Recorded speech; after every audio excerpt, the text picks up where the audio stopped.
ನನ್ನ ಹೆಸರು ಅರ್ಚನಾ. ಬಸ್ನಿಂದ ಇಳಿಯುವಾಗ ಹಿಂದಿನಿಂದ ಯಾರೋ ನನಗೆ ಜೋರಾಗಿ ದಬ್ಬಿದ ಪರಿಣಾಮ ಇದ್ದಕ್ಕಿದ್ದಂತೆ ನನ್ನ ಚಪ್ಪಲಿ ಹರಿದುಹೋಗಿತ್ತು. ನನ್ನ ಕಣ್ಣುಗಳಲ್ಲಿ ಅಸಹಾಯಕತೆಯ ಕಣ್ಣೀರು ತುಂಬಿಕೊಂಡಿತು. ಇಂದು ನಾನು ಬಹಳ ಆಸೆಯೊಂದಿಗೆ ಕಂಪನಿಯೊಂದಕ್ಕೆ ಇಂಟರ್ವ್ಯೂ ನೀಡಲು ಬಂದಿದ್ದೆ. ದೂರದವರೆಗೂ ನನ್ನ ಚಪ್ಪಲಿಯನ್ನು ಹೊಲಿಯುವ ಯಾವ ಮೋಚಿಯೂ ನನಗೆ ಕಾಣಿಸುತ್ತಿರಲಿಲ್ಲ. ನಾನು ಅಸಹಾಯಕತೆಯಿಂದ ಕೆಳಗೆ ನೆಲದ ಮೇಲೆ ಕುಳಿತು ನನ್ನ ಹರಿದ ಚಪ್ಪಲಿಯನ್ನು ಪ್ಲಾಸ್ಟಿಕ್ನಿಂದ ಕಟ್ಟಿ ಸರಿಪಡಿಸುತ್ತಿದ್ದೆ. ಆಗಲೇ ಇದ್ದಕ್ಕಿದ್ದಂತೆ ಯಾರೋ ವೇಗವಾಗಿ ಬಂದು ನನ್ನ ಹತ್ತಿರ ಹಣ ಎಸೆದು ಹೊರಟು ಹೋದರು. ಆಗ ಅವಮಾನದಿಂದ ನನ್ನ ಮುಖ ಕೆಂಪಾಯಿತು. ನನಗೆ ನನ್ನ ಮರ್ಯಾದೆ ಹೋದಂತೆ ಭಾಸವಾಯಿತು. ನಾನು ಹೇಗೋ ಇಂಟರ್ವ್ಯೂ ನೀಡಲು ಅಲ್ಲಿಗೆ ತಲುಪಿದೆ. ನನ್ನ ಇಂಟರ್ವ್ಯೂ ಸರದಿ ಬಂದ ತಕ್ಷಣ ನಾನು ಒಳಗೆ ಹೋದೆ. ಆದರೆ ಅಲ್ಲಿ ಎದುರಿಗೆ ಕುಳಿತಿದ್ದ ವ್ಯಕ್ತಿಯನ್ನು ನೋಡಿ ನನ್ನ ಪ್ರಾಣಗಂಟಲು ಸೇರಿದಂತಾಯಿತು. ಏಕೆಂದರೆ ಅವನೊಂದಿಗೆ ನಾನು ಹಿಂದೆ ನನ್ನ ಕೋಣೆಯಲ್ಲಿ ಬೆದರಿ ಕುಳಿತಿದ್ದೆ. ಈ ಸಂಕಟ ನನ್ನ ಕೊರಳಿಗೆ ಬೀಳುತ್ತದೆ ಎಂದು ನನಗೆ ಸ್ವಲ್ಪವೂ ಕಲ್ಪನೆ ಇರಲಿಲ್ಲ. ನನ್ನ ಕಣ್ಣುಗಳಿಂದ ಸತತವಾಗಿ ಕಣ್ಣೀರು ಹರಿಯುತ್ತಿತ್ತು. ನನ್ನ ಹೃದಯ ಕೆಟ್ಟದಾಗಿ ಹೆದರಿತ್ತು. ಕೆಲವು ಕ್ಷಣಗಳ ನಂತರ ಕೋಣೆಯ ಬಾಗಿಲು ತೆರೆದಾಗ ಮತ್ತು ನನ್ನ ಆಲೋಚನೆಗೆ ಸರಿಯಾಗಿ ಅದೇ ವ್ಯಕ್ತಿ ಒಳಗೆ ಬಂದನು. ಯಾರ ಹೆಸರಿನಿಂದಲೇ ನನ್ನ ಆತ್ಮ ನಡುಗುತ್ತಿತ್ತೋ ಅವನೇ ಆಗಿದ್ದನು. ಅವನನ್ನು ನನ್ನ ಎದುರು ನಿಂತಿದ್ದನ್ನು ನೋಡಿ ನಾನು ನನ್ನ ಜಾಗದಲ್ಲಿ ಕಲ್ಲಾಗಿ ಹೋದೆ. ಅವನು ನನ್ನನ್ನು ಗಂಭೀರವಾಗಿ ನೋಡುತ್ತಾ ಹೇಳಿದನು, ನಾಳೆ ಬೆಳಗ್ಗೆ 9 ಗಂಟೆಗೆ ಆಫೀಸಿನಲ್ಲಿ ನಿನ್ನ ಭೇಟಿಯಾಗಲಿದೆ. ಸರಿ, ಮತ್ತು ನಿನ್ನ ಕಡೆಯಿಂದ ನನಗೆ ಯಾವುದೇ ದೂರು ಬರುವುದಿಲ್ಲ ಎಂದು ನಾನು ಭಾವಿಸುತ್ತೇನೆ. ಅವರ ಮಾತು ಕೇಳಿ ನಾನು ತಲೆ ತಗ್ಗಿಸಿ ಹೇಳಿದೆ, ನೋಡಿ ಸರ್, ಇದು ತುಂಬಾ ತಪ್ಪು.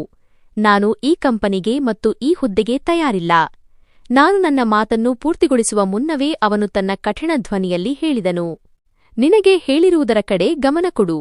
ಅನಾವಶ್ಯಕ ಮಾತುಗಳನ್ನು ಆಡಿ ನನ್ನ ಮತ್ತು ನಿನ್ನ ಸಮಯವನ್ನು ಹಾಳು ಮಾಡುವ ಅಗತ್ಯವಿಲ್ಲ. ಇಂದು ನನ್ನ ಆಫೀಸಿನಲ್ಲಿ ನೀನು ಏನು ನಾಟಕ ಮಾಡಿದ್ದೀಯೋ ಅದರ ಬೆಲೆಯನ್ನು ನೀನು ಇಡೀ ಜೀವನ ಪೂರೈಸಬೇಕಾಗುತ್ತದೆ. ಅರ್ಥವಾಯಿತೇ ನಿನಗೆ? ಮತ್ತು ಒಂದು ವೇಳೆ ನನ್ನ ವಿರುದ್ಧ ಹೋಗಲು ನೀನು ಪ್ರಯತ್ನಿಸಿದರೆ ಅಥವಾ ಯಾವುದೇ ತಪ್ಪು ಹೆಜ್ಜೆ ಇಟ್ಟರೆ ನೆನಪಿಟ್ಟುಕೋ, ನಾನು ಒಬ್ಬ ಬಿಸಿನೆಸ್ ಮ್ಯಾನ್. ಪೊಲೀಸ್ ವಕೀಲರು ಎಲ್ಲರೂ ನನ್ನ ಕೈಯಲ್ಲಿದ್ದಾರೆ. ನಿನ್ನೊಂದಿಗೆ ಏನಾಗುತ್ತದೆಯೋ ಅದರ ಬಗ್ಗೆ ನೀನು ಯೋಚಿಸಲು ಸಾಧ್ಯವಿಲ್ಲ. ನಿನಗೆ ಅರ್ಥವಾಗುತ್ತಿದೆಯೇ? ನಾನು ಏನು ಹೇಳದೆ ತಲೆ ತಗ್ಗಿಸಿದೆ. ಅವರು ಕೋಣೆಯ ಬಾಗಿಲನ್ನು ಮತ್ತೆ ಮುಚ್ಚಿ ಹೊರಟು ಹೋದರು. ಆದರೆ ನಾನು ಅಲ್ಲಿಯೇ ಅಳುತ್ತಾ ನೆಲದ ಮೇಲೆ ಕುಳಿತುಬಿಟ್ಟೆ. ಜೀವನ ಇಷ್ಟು ಕಷ್ಟವಾಗುತ್ತದೆ ಎಂದು ನಾನು ಎಂದೂ ಯೋಚಿಸಿರಲಿಲ್ಲ. ನನ್ನ ಕಣ್ಣುಗಳಿಂದ ಸತತವಾಗಿ ಕಣ್ಣೀರು ಹರಿಯುತ್ತಿತ್ತು ಮತ್ತು ನನ್ನ ಹೃದಯ ರಕ್ತ ಕಣ್ಣೀರು ಸುರಿಸುತ್ತಿತ್ತು. ಇಂದು ನನ್ನೊಂದಿಗೆ ಏನೆಲ್ಲ ನಡೆಯಿತೋ ಅದರ ಬಗ್ಗೆ ಯೋಚಿಸಿಯೇ ನನ್ನ ಆತ್ಮ ನಡುಗುತ್ತಿತ್ತು. ಅದು ಬೆಳಗಿನ ಸಮಯವಾಗಿತ್ತು. ನನ್ನ ಕಣ್ಣುಗಳಲ್ಲಿ ಯಾವುದೋ ಸಿನಿಮಾದ ದೃಶ್ಯದಂತೆ ಒಂದು ದೃಶ್ಯ ಮೂಡತೊಡಗಿತು. ನಾನು ಪತ್ರಿಕೆಯ ಮೂಲಕ ಒಂದೆಡೆ ಕೆಲಸಕ್ಕಾಗಿ ಅರ್ಜಿ ಹಾಕಿದ್ದೆ, ಏಕೆಂದರೆ ನನಗೆ ಕೆಲಸ ಮಾಡಬೇಕಿತ್ತು. ಅಲ್ಲಿಂದ ನನಗೆ ಯಾವುದೇ ಪ್ರತಿಕ್ರಿಯೆ ಸಿಗುತ್ತದೆ ಎಂಬ ನಂಬಿಕೆ ನನಗಿರಲಿಲ್ಲ. ಆದರೆ ಹೇಳುತ್ತಾರಲ್ಲವೇ, ಎಲ್ಲಿಂದ ನಿಮಗೆ ನಂಬಿಕೆ ಇರುವುದಿಲ್ಲವೋ ಅಲ್ಲಿಂದಲೇ ನಿಮ್ಮ ಅದೃಷ್ಟ ಕೂಡಿ ಬರುತ್ತದೆ. 2 ದಿನಗಳ ನಂತರ ನನಗೆ ಒಂದು ಕಂಪನಿಯಿಂದ ಕರೆ ಬಂದಿತು. ನೀವು ಒಂದು ಇಂಡಸ್ಟ್ರಿಯಲ್ಲಿ ಮ್ಯಾನೇಜ್ಮೆಂಟ್ ಇಂಟರ್ವ್ಯೂ ನೀಡಬೇಕಿದೆ. ಒಂದು ವೇಳೆ ನೀವು ಈ ಹುದ್ದೆಗೆ ತಯಾರಿದ್ದರೆ ನಮ್ಮ ಕಂಪನಿಗೆ ಬರಬಹುದು ಎಂದು ಹೇಳಿದರು. ಸದ್ಯಕ್ಕೆ ನಾನು ಯಾವುದೇ ರೀತಿಯ ಕೆಲಸ ಮಾಡಲು ತಯಾರಿದ್ದೆ, ಏಕೆಂದರೆ ನನಗೆ ಕೆಲಸದ ಅವಶ್ಯಕತೆ ತುಂಬಾ ಇತ್ತು. ತಂದೆ ತಾಯಿ ಈ ಪ್ರಪಂಚದಲ್ಲಿ ಇರಲಿಲ್ಲ. ನಾನು ನನ್ನ ಅಣ್ಣ ಮತ್ತು ಅತ್ತಿಗೆಯೊಂದಿಗೆ ಜೀವನ ಕಳೆಯುತ್ತಿದ್ದೆ. ಇದೇ ಕಾರಣಕ್ಕೆ ನಾನು ಮೌನವಾಗಿ ಕೆಲಸಕ್ಕೆ ಹೋಗಲು ತಯಾರಾಗಿದ್ದೆ. ಆದರೆ ಈ ವಿಷಯವನ್ನು ನಾನು ನನ್ನ ಅಣ್ಣನಿಗೆ ಹೇಳಿದಾಗ ಅವರು ತುಂಬಾ ಕೋಪಗೊಂಡರು. ಅವರು ಹೇಳಿದರು, ನಿನಗೆ ಕೆಲಸ ಮಾಡುವ ಅವಶ್ಯಕತೆ ಏನಿದೆ? ನಾನು ನಿನ್ನ ಖರ್ಚುಗಳನ್ನು ನೋಡಿಕೊಳ್ಳುತ್ತಿಲ್ಲವೇ? ನಾನು ನಿನಗೆ ನಿನ್ನ ಅವಶ್ಯಕತೆಗೆ ತಕ್ಕಂತೆ ಹಣ ನೀಡುವುದಿಲ್ಲವೇ? ಮನೆಯಲ್ಲಿ ದಿನಸಿ ಕೂಡ ಸಾಕಷ್ಟು ಇರುತ್ತದೆ. ನಿನ್ನ ಪ್ರತಿ ಆಸೆಯೂ ಪೂರೈಸಲ್ಪಡುತ್ತದೆ. ನಾನು ಸಂಪಾದನೆ ಮಾಡುತ್ತಿದ್ದೇನಲ್ಲವೇ? ನಮ್ಮ ಮನೆಯ ವ್ಯವಸ್ಥೆಗಳು ಆರಾಮವಾಗಿ ನಡೆಯುತ್ತಿವೆ. ಹಾಗಾದರೆ ನಿನಗೆ ಕೆಲಸ ಮಾಡುವ ಅವಶ್ಯಕತೆ ಏನಿದೆ? ಅಣ್ಣನ ಮಾತು ಕೇಳಿ ನನ್ನ ಕಣ್ಣಲ್ಲಿ ನೀರು ಬಂತು. ನನ್ನ ಕಣ್ಣುಗಳಿಂದ 2 ಹನಿ ಕಣ್ಣೀರು ಸುರಿದಾಗ ಅವರು ನನ್ನನ್ನು ಕೆಲಸಕ್ಕೆ ಕಳುಹಿಸಲು ಒಪ್ಪಿಕೊಂಡರು. ಮರುದಿನ ಬೆಳಿಗ್ಗೆ ನಾನು ಇಂಟರ್ವ್ಯೂ ನೀಡಲು ಮನೆಯಿಂದ ಹೊರಟೆ. ಟ್ಯಾಕ್ಸಿ ಅಥವಾ ರಿಕ್ಷಾ ಮಾಡಲು ನನ್ನ ಬ್ಯಾಗಿನಲ್ಲಿ ಅಷ್ಟು ಹಣವಿರಲಿಲ್ಲ. ಕೆಲವೇ ಹಣದ ಆಸರೆಯೊಂದಿಗೆ ನಾನು ಬಸ್ ಮೂಲಕ ಆ ಕಂಪನಿಗೆ ತಲುಪಲು ಹತ್ತಿದೆ. ನನ್ನ ಹೃದಯ ರಕ್ತ ಕಣ್ಣೀರು ಸುರಿಸುತ್ತಿತ್ತು.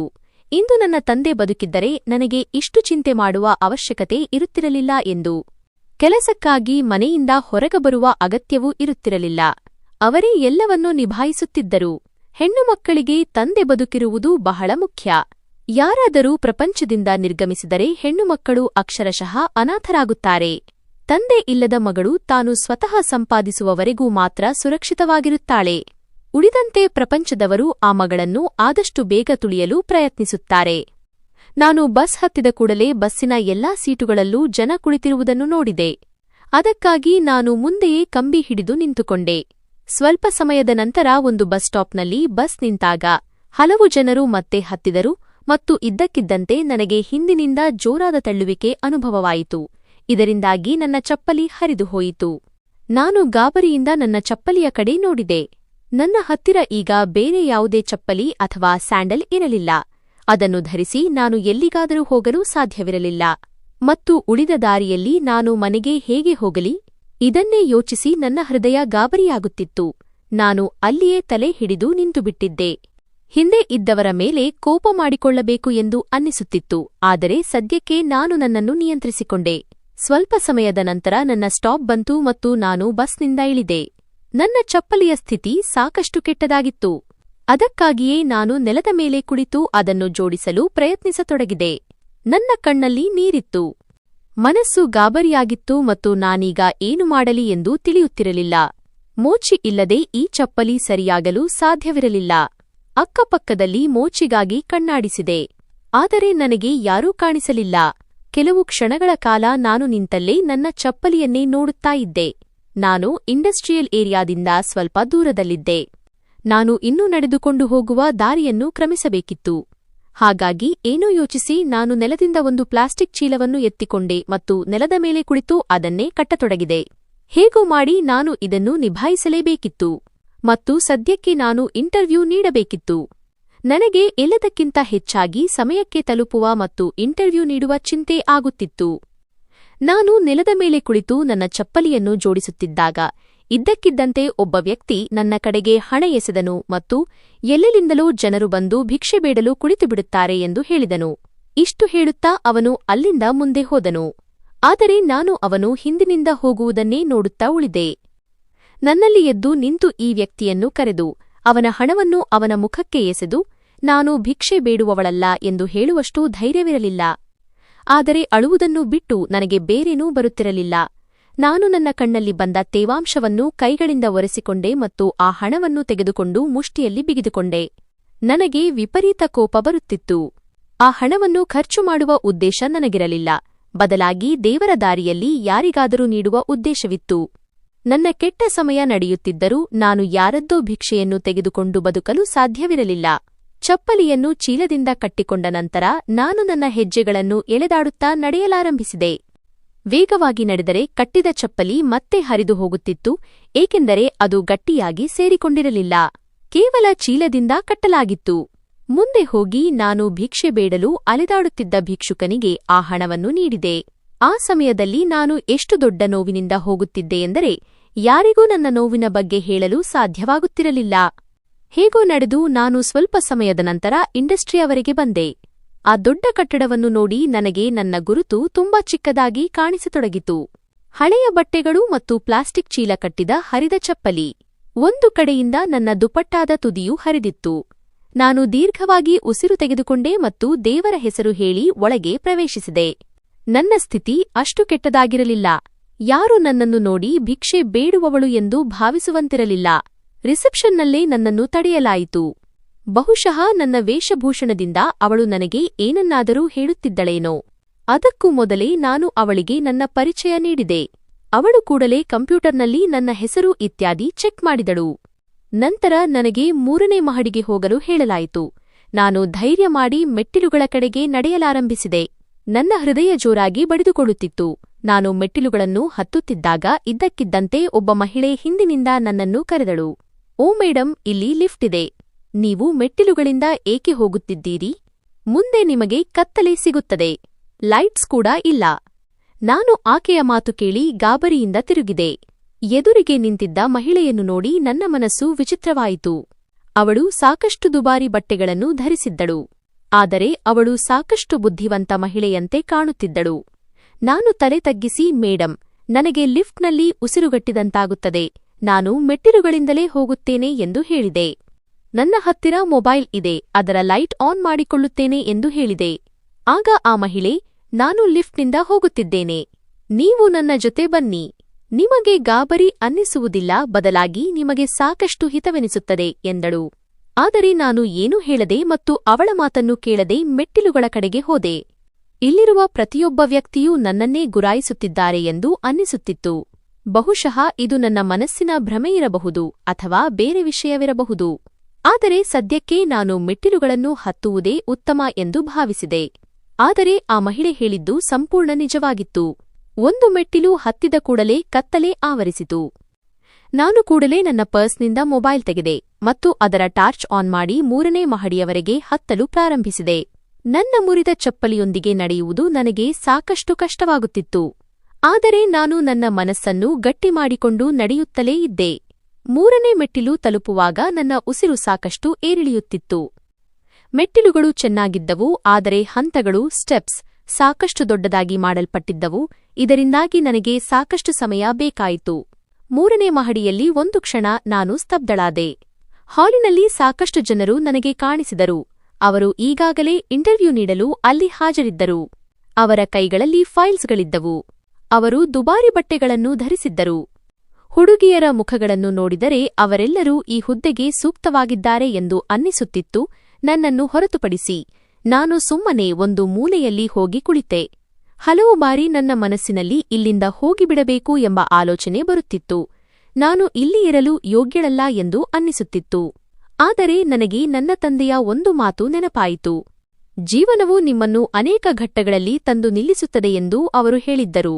ಕೆಲವು ಘಟ್ಟಗಳು ಎಷ್ಟಿರುತ್ತವೆ ಎಂದರೆ ನಿಮಗೆ ಏನನ್ನೂ ಸಾಧಿಸಲು ಸಾಧ್ಯವಿಲ್ಲ ಎಂದು ಅನ್ನಿಸುತ್ತದೆ. ನೀವು ಹಿಂದೆಯೇ ಉಳಿದುಬಿಡುತ್ತೀರಿ ಎಂದುಕೊಳ್ಳುತ್ತೀರಿ. ಆದರೆ ಅದೇ ಸಮಯ ಎದ್ದು ನಿಲ್ಲುವ ಮತ್ತು ತನ್ನ ಪರವಾಗಿ ಏನಾದರೂ ಉತ್ತಮ ಮಾಡುವ, ತನಗಾಗಿ ಹೋರಾಡುವ ಮತ್ತು ತನ್ನ ಕಾಲ ಮೇಲೆ ನಿಲ್ಲುವ ಸಮಯವಾಗಿರುತ್ತದೆ. ಅದಕ್ಕಾಗಿಯೇ ನಾನು ಗಟ್ಟಿಯಾಗಿ ಅಲ್ಲಿಯೇ ಕುಳಿತಿದ್ದೆ. ನಾನು ಎಷ್ಟು ದೊಡ್ಡ ತಪ್ಪು ಮಾಡಿದ್ದೇನೆ ಎಂಬ ವಿಷಯದ ಬಗ್ಗೆ ನನಗೆ ಅರಿವಿರಲಿಲ್ಲ. ಕೆಲವೊಮ್ಮೆ ಮನುಷ್ಯ ತಾನೇ ತನ್ನ ಕಾಲ ಮೇಲೆ ಕಲ್ಲನ್ನು ಹಾಕಿಕೊಳ್ಳುತ್ತಿರುತ್ತಾನೆ ಮತ್ತು ಅದರ ಸುದ್ದಿ ಕೂಡ ಅವನಿಗೆ ಇರುವುದಿಲ್ಲ. ನಿಧಾನವಾಗಿ ಅಭ್ಯರ್ಥಿಗಳು ಒಳಗೆ ಹೋಗುತ್ತಿದ್ದರು. ಇವರನ್ನೆಲ್ಲ ನೋಡಿ ನನ್ನಲ್ಲಿ ಸ್ವಲ್ಪ ಧೈರ್ಯವೂ ಬರುತ್ತಿತ್ತು. ಆದರೆ ಎಲ್ಲರೂ ನಿರಾಶಾದಾಯಕ ಮುಖ ಹೊತ್ತು ಕೋಣೆಯಿಂದ ಹೊರಗೆ ಬರುತ್ತಿದ್ದಾಗ ನನ್ನ ಹೃದಯ ಇನ್ನೂ ಹೆಚ್ಚು ಕಳವಳಗೊಂಡಿತು. ಇಷ್ಟು ಕಾನ್ಫಿಡೆಂಟ್ ಜನರನ್ನು ಒಳಗೆ ಕುಳಿತ ವ್ಯಕ್ತಿ ರಿಜೆಕ್ಟ್ ಮಾಡಬಹುದು ಎಂದರೆ ಇನ್ನು ನಾನು ಯಾವ ಲೆಕ್ಕ? ಒಮ್ಮೆ ನನ್ನ ಮನಸ್ಸು ಒಳಗೆ ಯಾವ ರೀತಿಯ ಪ್ರಶ್ನೆಗಳನ್ನು ಕೇಳಲಾಗುತ್ತಿದೆ ಎಂದು ಯಾರನ್ನಾದರೂ ಕೇಳಬೇಕು ಎಂದು ಬಯಸಿತು.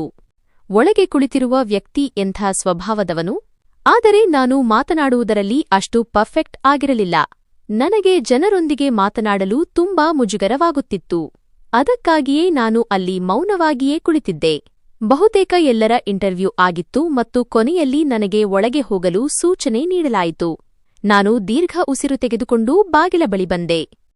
ನನಗಿಂತ ಮೊದಲು ಹೋದವರೆಲ್ಲರನ್ನೂ ಈ ಕಂಪನಿಯ ಬಾಸ್ ರಿಜೆಕ್ಟ್ ಮಾಡಿದ್ದರು, ಏಕೆಂದರೆ ಅವರು ತಮ್ಮ ಫೈಲ್ ತೆಗೆದುಕೊಂಡು ರಿಸೆಪ್ಷನ್ನಿಂದ ಹೋಗುತ್ತಿದ್ದರು. ಬಾಗಿಲ ಬಳಿ ನಿಂತು ನಾನು ಒಂದು ದೀರ್ಘ ಉಸಿರು ತೆಗೆದುಕೊಂಡೆ ಮತ್ತು ದೇವರ ಹೆಸರು ಹೇಳಿ ಬಾಗಿಲನ್ನು ಮೆಲ್ಲಗೆ ತಟ್ಟಿದೆ. ಮೊದಲ ಬಾರಿಗೆ ತಟ್ಟಿದಾಗಲೂ ಒಳಗಿನಿಂದ ಧ್ವನಿ ಬಂದಿತು. ಒಳಗೆ ಬನ್ನಿ. ನಾನು ದೀರ್ಘ ಉಸಿರು ತೆಗೆದುಕೊಂಡು ಒಳಗೆ ಪ್ರವೇಶಿಸಿದೆ. ನನಗೆ ಗಾಬರಿ ಆಗುತ್ತಿತ್ತು. ಕೈಕಾಲು ನಡುಗುತ್ತಿದ್ದವು. ನಾನು ದೀರ್ಘ ಉಸಿರು ತೆಗೆದುಕೊಂಡು ಒಳಗೆ ಪ್ರವೇಶಿಸಿದಾಗ ಮುಂದಿನ ಕ್ಷಣ ನನ್ನ ಪ್ರಾಣವನ್ನೇ ತೆಗೆಯುವಂತಿತ್ತು, ಏಕೆಂದರೆ ಎದುರಿಗೆ ಕುಳಿತಿದ್ದ ವ್ಯಕ್ತಿ ನನಗೆ 1000 ವೋಲ್ಟೇಜ್ ಶಾಕ್ ನೀಡಿದಂತಾಗಿತ್ತು. ಯಾರನ್ನು ನಾನು ನಿಷ್ಪ್ರಯೋಜಕ ಮತ್ತು ಕೆಲಸಕ್ಕೆ ಬಾರದವನು ಎಂದು ಭಾವಿಸಿದ್ದೆನೋ ಅವನು ಇಷ್ಟು ದೊಡ್ಡ ಕಂಪನಿಯ ಬಾಸ್ ಎಂದು ನಾನು ಕನಸಿನಲ್ಲೂ ಅಂದುಕೊಂಡಿರಲಿಲ್ಲ. ಕೆಲವು ಕ್ಷಣಗಳ ಕಾಲ ನಾನು ಅವನನ್ನು ಕಣ್ಣುಬಿಟ್ಟು ನೋಡುತ್ತಲೇ ಇದ್ದೆ ಮತ್ತು ನನ್ನ ತುಟಿಗಳಿಂದ ಒಂದು ಶಬ್ದವೂ ಹೊರಬರಲಿಲ್ಲ. ಅವನು ತನ್ನ ಜಾಗದಿಂದ ಎದ್ದು ನಿಲ್ಲುತ್ತಾ ಹೇಳಿದನು, ಓಹೋ, ಬನ್ನಿ, ನಿಮ್ಮದೇ ಕಾಯುವಿಕೆ ಇತ್ತು. ಬನ್ನಿ, ಇಂಟರ್ವ್ಯೂ ಕೊಡಿ. ಒಂದು ವೇಳೆ ಈ ಕಂಪನಿಗೆ ಮತ್ತು ಈ ಹುದ್ದೆಗೆ ನೀವು ಸೂಕ್ತವಾಗಿದ್ದರೆ ಖಂಡಿತವಾಗಿಯೂ ನಿಮಗೆ ಕೆಲಸ ನೀಡಲಾಗುವುದು. ಹಳೆಯ ಕಾಲದ ಯಾವುದೇ ಪ್ರಶ್ನೆಗಳನ್ನು ನಾನು ನಿನ್ನನ್ನು ಕೇಳುವುದಿಲ್ಲ. ಒಳಗೆ ಬಾ. ಅವನ ಶೈಲಿ ಯಾವಾಗಲೂ ತಂಪಾಗಿ ಮತ್ತು ಶಾಂತವಾಗಿತ್ತು. ಆದರೆ ನಾನು ಬೆಚ್ಚಿಬಿದ್ದಿದ್ದೆ. ನನ್ನ ದೇಹದಲ್ಲಿ ನೆಮ್ಮದಿಯ ಯಾವುದೇ ಅವಕಾಶ ಉಳಿದಿಲ್ಲ ಎಂದು ಅನ್ನಿಸುತ್ತಿತ್ತು. ಅವನನ್ನು ನೋಡಿ ನನ್ನ ದೇಹದಲ್ಲಿ ಜೋರಾದ ಸಂಚಲನ ಉಂಟಾಯಿತು. ನಾನು ಅವನನ್ನು ನೋಡುತ್ತಾ ಸಾಕಷ್ಟು ಕಠಿಣ ಶಬ್ದಗಳಲ್ಲಿ ಹೇಳಿದೆ, ನನಗೆ ನಿಮ್ಮ ಹತ್ತಿರ ಯಾವುದೇ ಕೆಲಸ ಮಾಡಬೇಕಿಲ್ಲ. ನಾನು ಈಗಲೇ ಮತ್ತು ಈ ಕ್ಷಣವೇ ಇಲ್ಲಿಂದ ಹೋಗುತ್ತಿದ್ದೇನೆ. ನಿನ್ನಂತಹ ಇಷ್ಟು ದೊಡ್ಡ ಮೋಸಗಾರ ಇಲ್ಲಿ ಇದ್ದಾನೆ ಎಂದು ನನಗೆ ಗೊತ್ತಿದ್ದಿದ್ದರೆ ನಾನು ಎಂದಿಗೂ ಈ ಕಂಪನಿಯಲ್ಲಿ ಕಾಲಿಡುತ್ತಿರಲಿಲ್ಲ. ಹೀಗೆ ಹೇಳುತ್ತಾ ನಾನು ತಿರುಗಲು ಹೋದಾಗ ಇದ್ದಕ್ಕಿದ್ದಂತೆ ಕೋಣೆಯ ಬಾಗಿಲು ಟಕ್ ಎಂಬ ಶಬ್ದದೊಂದಿಗೆ ಮುಚ್ಚಿಕೊಂಡಿತು. ಖಂಡಿತವಾಗಿಯೂ ಅದು ಆಟೋಮ್ಯಾಟಿಕ್ ಬಾಗಿಲಾಗಿತ್ತು. ಅದನ್ನು ಅವನು ಬಟನ್ ಮೂಲಕ ಮುಚ್ಚಿದ್ದನು. ನಾನು ಅವನನ್ನು ನೋಡುತ್ತಾ ಹೇಳಿದೆ, ನೋಡಿ ಮಿಸ್ಟರ್, ನನಗೆ ನಿಮ್ಮೊಂದಿಗೆ ಯಾವುದೇ ಮಾತು ಆಡಬೇಕಿಲ್ಲ. ಬಾಗಿಲು ತೆಗೆಯಿರಿ, ನಾನು ಇಲ್ಲಿಂದ ಹೋಗಬೇಕು. ನನ್ನ ಮಾತು ಕೇಳಿ ಅವನು ಜೋರಾಗಿ ನಕ್ಕನು ಮತ್ತು ನನ್ನನ್ನು ನೋಡುತ್ತಾ ಹೇಳಿದನು, ಇಷ್ಟು ಬೇಗ ನೀನು ಏಕವಚನಕ್ಕೆ ಇಳಿದುಬಿಟ್ಟೆಯಲ್ಲ. ನನ್ನ ಮನಸ್ಸಿನಲ್ಲಿ ಬಹಳ ಆಸೆ ಇತ್ತು ನೀನು ಅಸಹಾಯಕಳಾಗಿ ನಿಲ್ಲುವ ಮತ್ತು ನಾನು ನಿನ್ನ ಈ ಅನಿವಾರ್ಯತೆಯ ಲಾಭವನ್ನು ಪಡೆದುಕೊಳ್ಳುವ ಸಮಯ ಖಂಡಿತವಾಗಿಯೂ ಬರಲಿ ಎಂದು. ಬಾಗಿಲು ಅಂತೂ ತೆರೆಯುವುದಿಲ್ಲ. ಇಲ್ಲಿ ಕುಳಿತು ನಿನ್ನ ಇಂಟರ್ವ್ಯೂ ಕೊಡು. ಅವನ ಮಾತು ಕೇಳಿ ನಾನು ಗಾಬರಿಯಾದೆ ಮತ್ತು ನಾನು ಕಿರುಚುತ್ತಾ ಹೇಳಿದೆ, ಬಾಗಿಲು ತೆಗಿ, ಇಲ್ಲದಿದ್ದರೆ ನಾನು ಗಲಾಟೆ ಮಾಡುತ್ತೇನೆ. ನನಗೆ ನಿನ್ನೊಂದಿಗೆ ಯಾವುದೇ ಸಂಬಂಧ ಇಟ್ಟುಕೊಳ್ಳಬೇಕಿಲ್ಲ ಮತ್ತು ನಾನು ಇಲ್ಲಿ ಕೆಲಸವನ್ನೂ ಮಾಡಬೇಕಿಲ್ಲ. ನೀನು ನನ್ನನ್ನು ಏಕೆ ಕಾಡುತ್ತಿದ್ದೀಯಾ? ನನ್ನಂತಹ ಸಾಮಾನ್ಯ ಮಧ್ಯಮ ವರ್ಗದ ಹುಡುಗಿಯಲ್ಲಿ ನಿನಗೆ ಏಕೆ ಇಷ್ಟು ಆಸಕ್ತಿ? ನನ್ನ ಮಾತು ಕೇಳಿ ಅವನು ಕೂಡಲೇ ಹೇಳಿದನು, ನನಗೆ ಮೊದಲು ನಿನ್ನಲ್ಲಿ ಯಾವುದೇ ಆಸಕ್ತಿ ಇರಲಿಲ್ಲ ಮತ್ತು ಈಗಲೂ ನಿನ್ನಲ್ಲಿ ಯಾವುದೇ ಆಸಕ್ತಿ ಇಲ್ಲ. ಮೇಡಂ, ನಾನು ನಿನ್ನಲ್ಲಿ ಆಸಕ್ತಿ ಹೊಂದಿದ್ದೇನೆ ಎಂಬುದು ನಿನ್ನ ಬಹಳ ದೊಡ್ಡ ತಪ್ಪು ಕಲ್ಪನೆ. ಕುಳಿತು ನಿನ್ನ ಇಂಟರ್ವ್ಯೂ ಕೊಡುವುದು ಒಳ್ಳೆಯದು. ಇಲ್ಲಿಗೆ ಬರುವ ಪ್ರತಿಯೊಬ್ಬ ವ್ಯಕ್ತಿಯೂ ಇಂಟರ್ವ್ಯೂ ಕೊಟ್ಟು ಹೋಗಿದ್ದಾರೆ. ನಿನ್ನ ಹಿಂದೆಯೂ 3 ಜನರು ಇಲ್ಲಿದ್ದಾರೆ. ಅವರಿಗೂ ಇನ್ನೂ ಇಂಟರ್ವ್ಯೂ ನೀಡಬೇಕಿದೆ. ಆದ್ದರಿಂದ ತಮಾಷೆ ಮಾಡಬೇಡ. ನಾನು ನಿನಗೆ ಇಂಟರ್ವ್ಯೂ ನೀಡದೆ ಇಲ್ಲಿಂದ ಹೋಗಲು ಬಿಡುವುದಿಲ್ಲ. ಅವನ ಮಾತು ಕೇಳಿ ನಾನು ಬೇಗನೆ ಹೇಳಿದೆ, ಆದರೆ ನಿನಗೆ ನನ್ನ ಇಂಟರ್ವ್ಯೂ ತೆಗೆದುಕೊಳ್ಳುವುದಾದರೂ ಏಕೆ ಬೇಕು? ಇಲ್ಲಿ ನಿನ್ನೊಂದಿಗೆ ನನ್ನ ಮುಖಾಮುಖಿ ಆಗುತ್ತದೆ ಎಂದು ನನಗೆ ಗೊತ್ತಿರಲಿಲ್ಲ. ಇಲ್ಲದಿದ್ದರೆ ನಾನು ಎಂದಿಗೂ ಇಲ್ಲಿಗೆ ಬರುತ್ತಿರಲಿಲ್ಲ. ನಾನು ಇಲ್ಲಿ ಕೆಲಸವನ್ನೇ ಮಾಡಲು ಇಷ್ಟಪಡುವುದಿಲ್ಲ. ಆದ್ದರಿಂದ ನನ್ನನ್ನು ಇಲ್ಲಿಂದ ಹೋಗಲು ಬಿಡುವುದೇ ಉತ್ತಮ. ಕೆಲಸದ ನಿರ್ಧಾರ ಎದುರಿರುವವರದ್ದಾಗಿರುತ್ತದೆ. ಒಂದು ವೇಳೆ ನಾನು ಇಲ್ಲಿ ಕೆಲಸ ಮಾಡಲು ಇಷ್ಟಪಡದಿದ್ದರೆ ನೀವು ನನ್ನನ್ನು ಒತ್ತಾಯಿಸಲು ಸಾಧ್ಯವಿಲ್ಲ. ಹೀಗೆ ಹೇಳಿ ನಾನು ಮತ್ತೆ ಬಾಗಿಲು ತೆರೆಯಲು ಪ್ರಯತ್ನಿಸಿದೆ. ಆದರೆ ಬಾಗಿಲು ತೆರೆಯುತ್ತಿರಲಿಲ್ಲ. ಆಗ ಅವನು ನನ್ನನ್ನು ನೋಡುತ್ತಾ ಹೇಳಿದನು, ಏ ಹುಡುಗಿ, ನೀನು ಈ ರೀತಿ ತಮಾಷೆ ಮಾಡಿದರೆ ಇಲ್ಲಿ ನನ್ನ ಕೆಟ್ಟ ಹೆಸರಾಗುತ್ತದೆ. ಮತ್ತು ಒಂದು ವೇಳೆ ನನ್ನ ಮರ್ಯಾದೆಗೆ ಸ್ವಲ್ಪವೂ ಧಕ್ಕೆ ಬಂದರೆ ನೆನಪಿಟ್ಟುಕೋ, ನನಗಿಂತ ಕೆಟ್ಟವರು ಯಾರೂ ಇರುವುದಿಲ್ಲ. ನಾನು ನಿನ್ನೊಂದಿಗೆ ಏನಾದರೂ ಕೆಟ್ಟದ್ದನ್ನು ಮಾಡಲು ಬಯಸುವುದಿಲ್ಲ. ಆದರೆ ನೀನು ನನ್ನನ್ನು ಕಠಿಣವಾಗಲು ಪ್ರೇರೇಪಿಸುತ್ತಿದ್ದೀಯಾ? ನಿನ್ನ ಒಳ್ಳೆಯದಕ್ಕಾಗಿ ನೀನು ನನ್ನ ಮಾತು ಕೇಳುವುದೇ ಉತ್ತಮ. ಅವನ ಮಾತು ಕೇಳಿ ನಾನು ಕೂಡಲೇ ಜೋರಾಗಿ ಕಿರುಚಿದೆ. ನಾನು ಹೇಳಿದೆ, ಸಾಕು, ತುಂಬಾ ಆಯ್ತು. ನೀನು ಮೊದಲು ಅಸಭ್ಯ ಮತ್ತು ಹಠಮಾರಿ ಮನುಷ್ಯನಾಗಿದ್ದೆ ಮತ್ತು ನೀನು ಈಗಲೂ ಹಠಮಾರಿಯೇ. ನೀನು ನನ್ನನ್ನು ಎಷ್ಟು ಹಾಳು ಮಾಡಬೇಕಿತ್ತೋ ಮಾಡಿದ್ದೀಯಾ? ಈಗ ಮುಂದೆ ನಾನು ನಿನ್ನ ಕೈಗಳಿಂದ ಇನ್ನೂ ಹಾಳಾಗಲು ಬಯಸುವುದಿಲ್ಲ. ಏನೇ ಆದರೂ ಸರಿ. ಇಷ್ಟು ಹೇಳಿ ನಾನು ಈಗ ಜೋರಾಗಿ ಬಾಗಿಲು ಬಡಿಯಲಾರಂಭಿಸಿದೆ ಮತ್ತು ಪೂರ್ತಿ ಶಕ್ತಿಯೊಂದಿಗೆ ಕಿರುಚಲಾರಂಭಿಸಿದೆ. ಬಾಗಿಲು ತೆರೆಯಿರಿ. ಯಾರಾದರೂ ಇದ್ದೀರಾ? ದಯವಿಟ್ಟು ನನ್ನನ್ನು ಉಳಿಸಿ ಎಂದು ಹೇಳಿದೆ ಮತ್ತು ಇದೇ ನನ್ನ ಅತಿದೊಡ್ಡ ತಪ್ಪಾಗಿ ಸಾಬೀತಾಯಿತು. ನಾನು ನನ್ನ ರಕ್ಷಣೆ ಮಾಡಿಕೊಳ್ಳಲು ಬಯಸಿದ್ದೆ, ಆದರೆ ನಾನು ಹಾಗೆ ಮಾಡಬಾರದಿತ್ತು. ಅವನು ಇಂಟರ್ವ್ಯೂ ಕೊಡು ಎಂದು ಹೇಳುತ್ತಿದ್ದರೆ ನಾನು ಅವನಿಗೆ ಇಂಟರ್ವ್ಯೂ ಕೊಟ್ಟು ಬಿಡಬೇಕಿತ್ತು. ನಾನು ಬಯಸಿದ್ದರೆ ಇಂಟರ್ವ್ಯೂ ಕೊಟ್ಟು ಅಲ್ಲಿಂದ ಹೊರಬರಬಹುದಿತ್ತು ಮತ್ತು ನಂತರ ಕೆಲಸ ಮಾಡಲು ಅಲ್ಲಿಗೆ ಎಂದಿಗೂ ಹಿಂತಿರುಗಿ ಹೋಗುತ್ತಿರಲಿಲ್ಲ.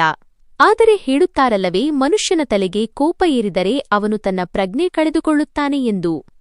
ಆ ಸಮಯದಲ್ಲಿ ನಾನು ಕೂಡ ನನ್ನ ಪ್ರಜ್ಞೆ ಕಳೆದುಕೊಂಡಿದ್ದೆ. ನಾನು ಒಳ್ಳೆಯದು ಮಾಡುತ್ತಿದ್ದೇನೆಯೋ ಅಥವಾ ಕೆಟ್ಟದ್ದೋ ಎಂದು ನನಗೆ ಅರ್ಥವಾಗುತ್ತಿರಲಿಲ್ಲ. ಈಗ ಕ್ಯಾಬಿನ್ ಹೊರಗೆ ಬಾಗಿಲ ಬಳಿ ಜನರು ಸೇರಲು ಪ್ರಾರಂಭಿಸಿದ್ದರು. ಅವನು ನನ್ನನ್ನು ನೋಡುತ್ತಾ ಹೇಳಿದನು, ನೀನು ಸುಸ್ತಾಗುತ್ತೀಯಾ? ಆದರೆ ಬಾಗಿಲು ನನ್ನ ಇಷ್ಟವಿಲ್ಲದೆ ತೆರೆಯುವುದಿಲ್ಲ. ನಿನ್ನ ಕಾರಣದಿಂದ ನನಗೆ ತುಂಬಾ ಕೆಟ್ಟ ಹೆಸರಾಗುತ್ತದೆ. ನೋಡು, ಸುಮ್ಮನಾಗು.